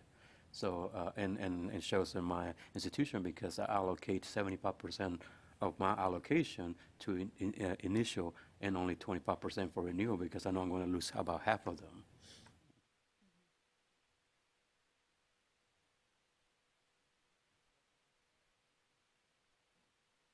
That is correct. Well, and to Chad's point, too, the Legislative Budget Board, I think last year issued a report related to Texas Grant and maybe even what it would look like if the requirements were strengthened, for instance, requiring 12 or 15 hours. I think it'd be good for all of us to review that, because that does kind of put into the framework the perspective of, I guess, the legislative intent behind these and how we can maybe address what Chad's pointing out. Are there other ways to incentivize it while allowing us to simplify the communication for students?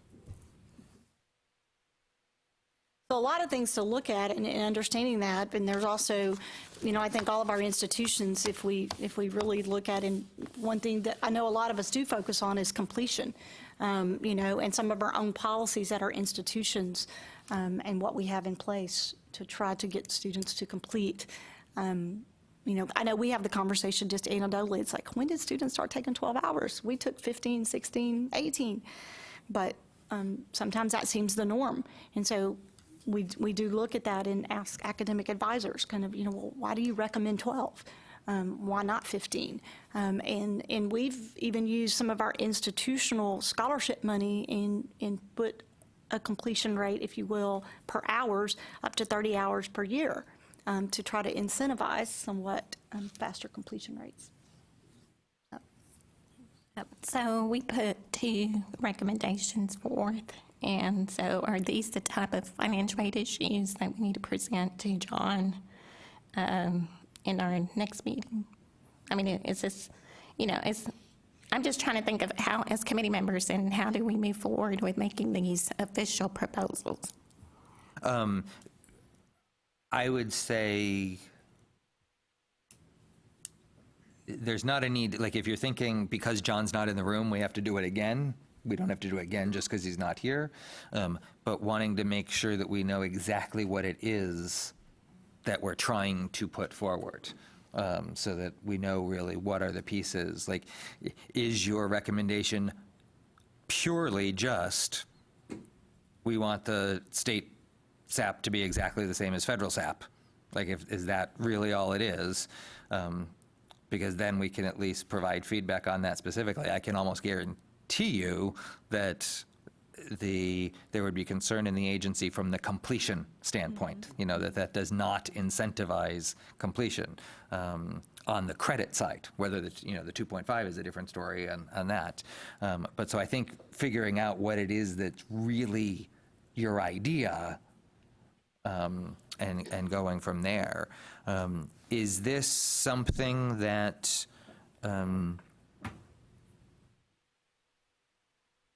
wondering whether this is something that you want to, pull a small group together in a subcommittee to really do some active reaching out to everyone on this committee as well as out to others to, come up with more specifically what it is that you'd like to put forward as what you see as critical ideas that the agency should be considering. I'm not just these two things, but I think the committee itself should to look at a smaller group and then polling also for, as John spoke today and as you've reminded us, now's the time to start thinking about what we might want to send forth or to be looked at, to review, to be vetted, to be discussed for the next legislative session. So it's not just these two things, but I think the work would need to begin now. You bring up a good point about 60 by 30, which originally when this was presented, I didn't think about 60 by 30 in terms of completion. And now John mentioned that today and talking about it, you're right. I wouldn't see possibly the alignment of SAP happening because that would be basically the opposite of what's trying to occur with 60 by 30 in completion rates and so forth. However, I see on the other side, one of the things might be in statute on the Texas grant for, the drug conviction stuff, that's totally different. But I think there's other things we talked about today, and as John mentioned, if we have something or a proposal that we want to put forward, Harold, like TEOG, if there's a better way to administer the program, better way to get funding out, then those things need to be looked at and kind of put down and presented to the coordinating board soon. Yeah. And I'm not just picking on Harold, it's just I'm saying the program in that way. So we would need to do the same with any other programs that we administer at our institutions. Progress and not GBA. Correct. Understood. Okay. So is that a yes, you'd like to form a subcommittee to look at legislative review? Yes, that would be. So who would like to be the chair of that subcommittee? Who would like to be the chair of that subcommittee? Do I have any volunteers? Oh, I guess Maybe our outgoing chair might be able to. I said, oh, I guess I'll volunteer me.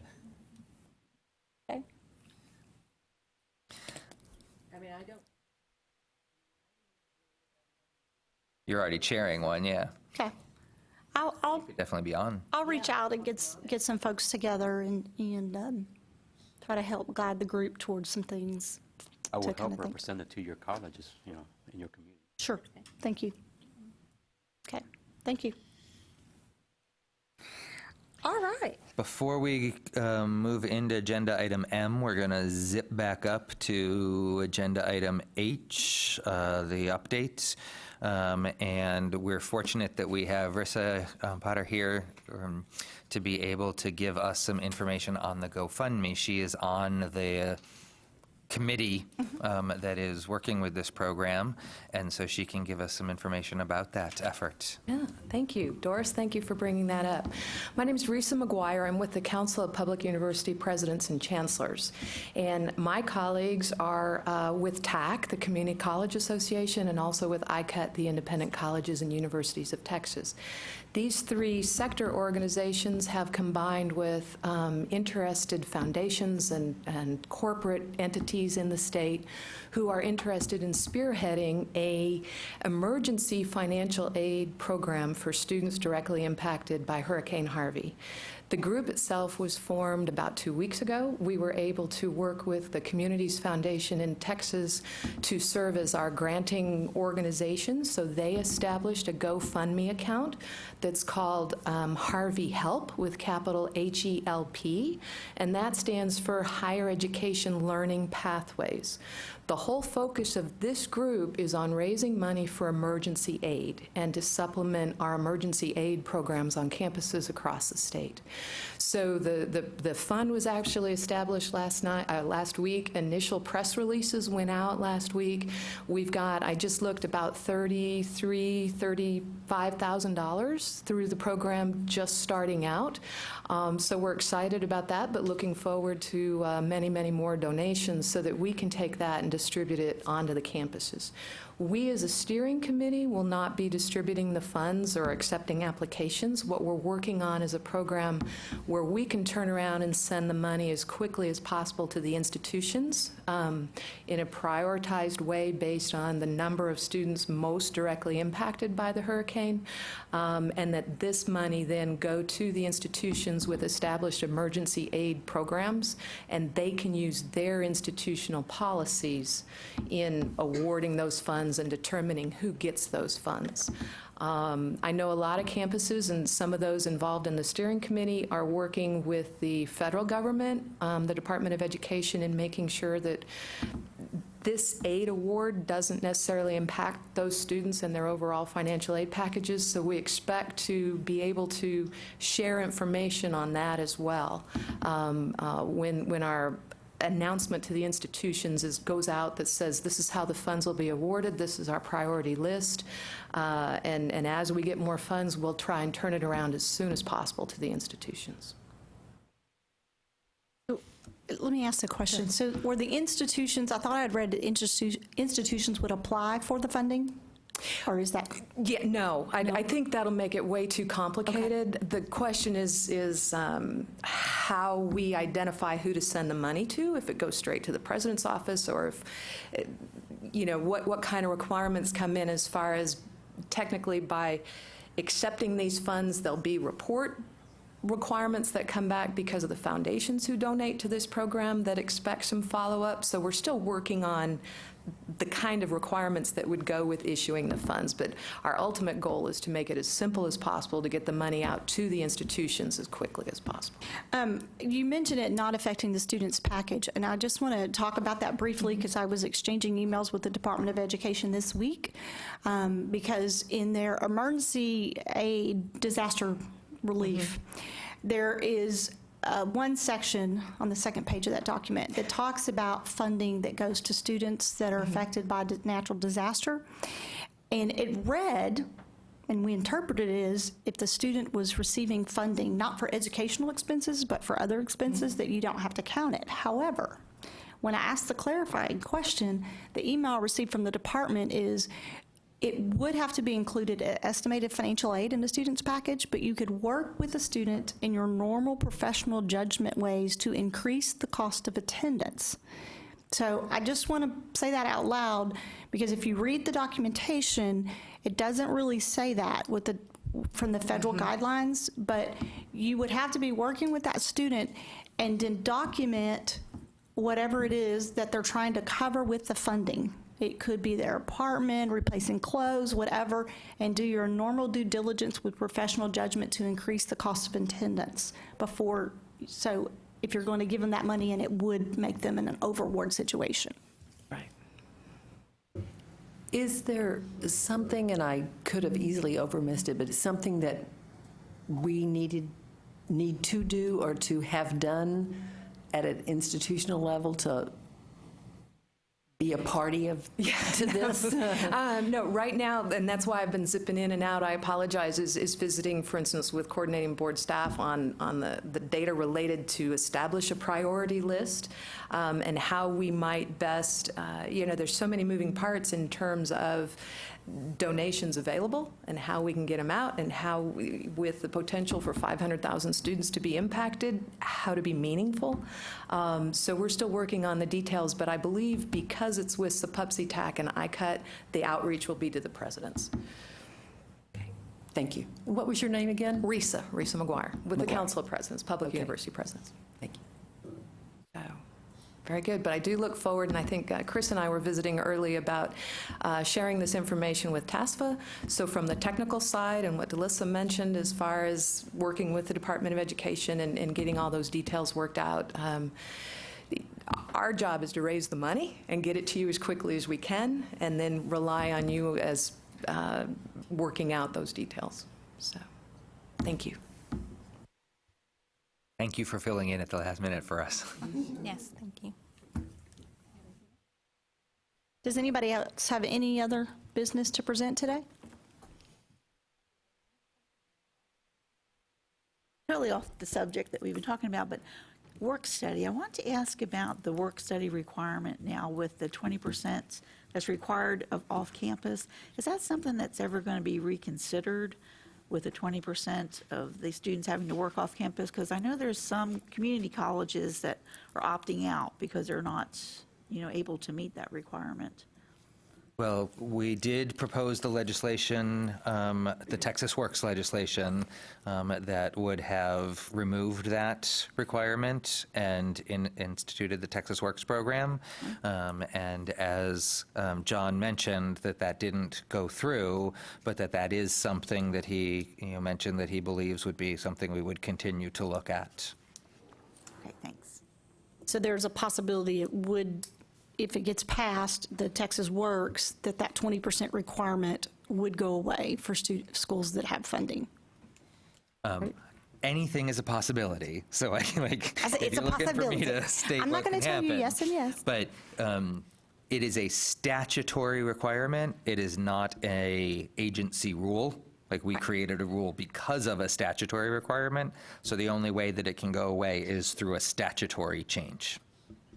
Okay. Thank you.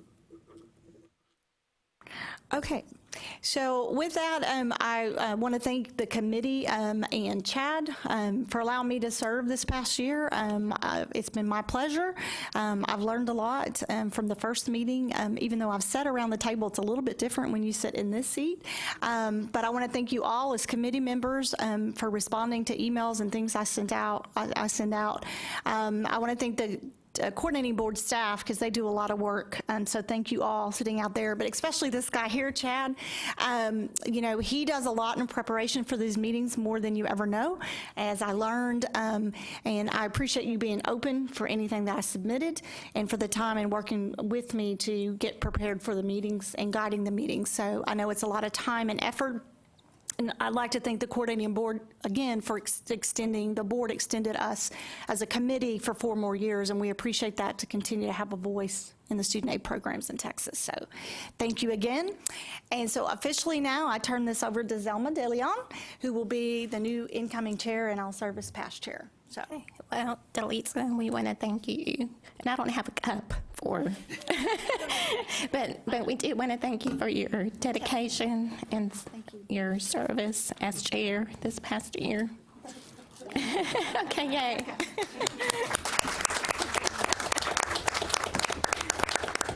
And as Chad pointed out, we do have other committee members that are rolling off, and we want to thank you as well for all your valuable input. To recap, it's Audrey, Harold, Alan, and let's see, on the phone we have Melissa and Carolyn, and then Rosie. So are y'all still on the phone? Yes. Okay. All right. Well, again, thank you for your service. We look forward to this upcoming year. Our next meeting is on December 8th. And so if you have any agenda items that you would like for us to discuss at that meeting, please let me know, and Chad as well. Oh, wait, I forgot to thank Chris. Oh, Pastor, I'm sorry. that's right. I You're really forgot not to this thank you. past 'Cause- year. Past year. Oh, So, yes, I'm but I did want to Yes. thank Chris publicly because he was a lot of help to me for this past year, just kind of helping me through and when I had questions. So thank you, Chris. I'm sorry, I didn't mean My to leave you pleasure. out. Oh, and you can leave me out, that's fine. No. All right. Okay, so any other items before we adjourn the meeting? One last item on the transition of leadership is, for those of you who are continuing on the committee, keep in mind that the first agenda item of the December meeting will be identifying a vice chair to fill that role. So please be thinking about whether or not you might be able to serve in that role and checking your commitments, et cetera. So, but we will need a vice chair elected at the December meeting. Okay, all right, so do I have a motion to adjourn the meeting? Motion to adjourn. Okay, all in, second, and all in favor? Aye. All right, well, thank you very much. I mean, you're not going to be getting rid of me. Thank you so much. Oh, you're welcome. I'm glad that you feel that I've been. I'm also going to say congratulations to Lisa, too, for being done. No.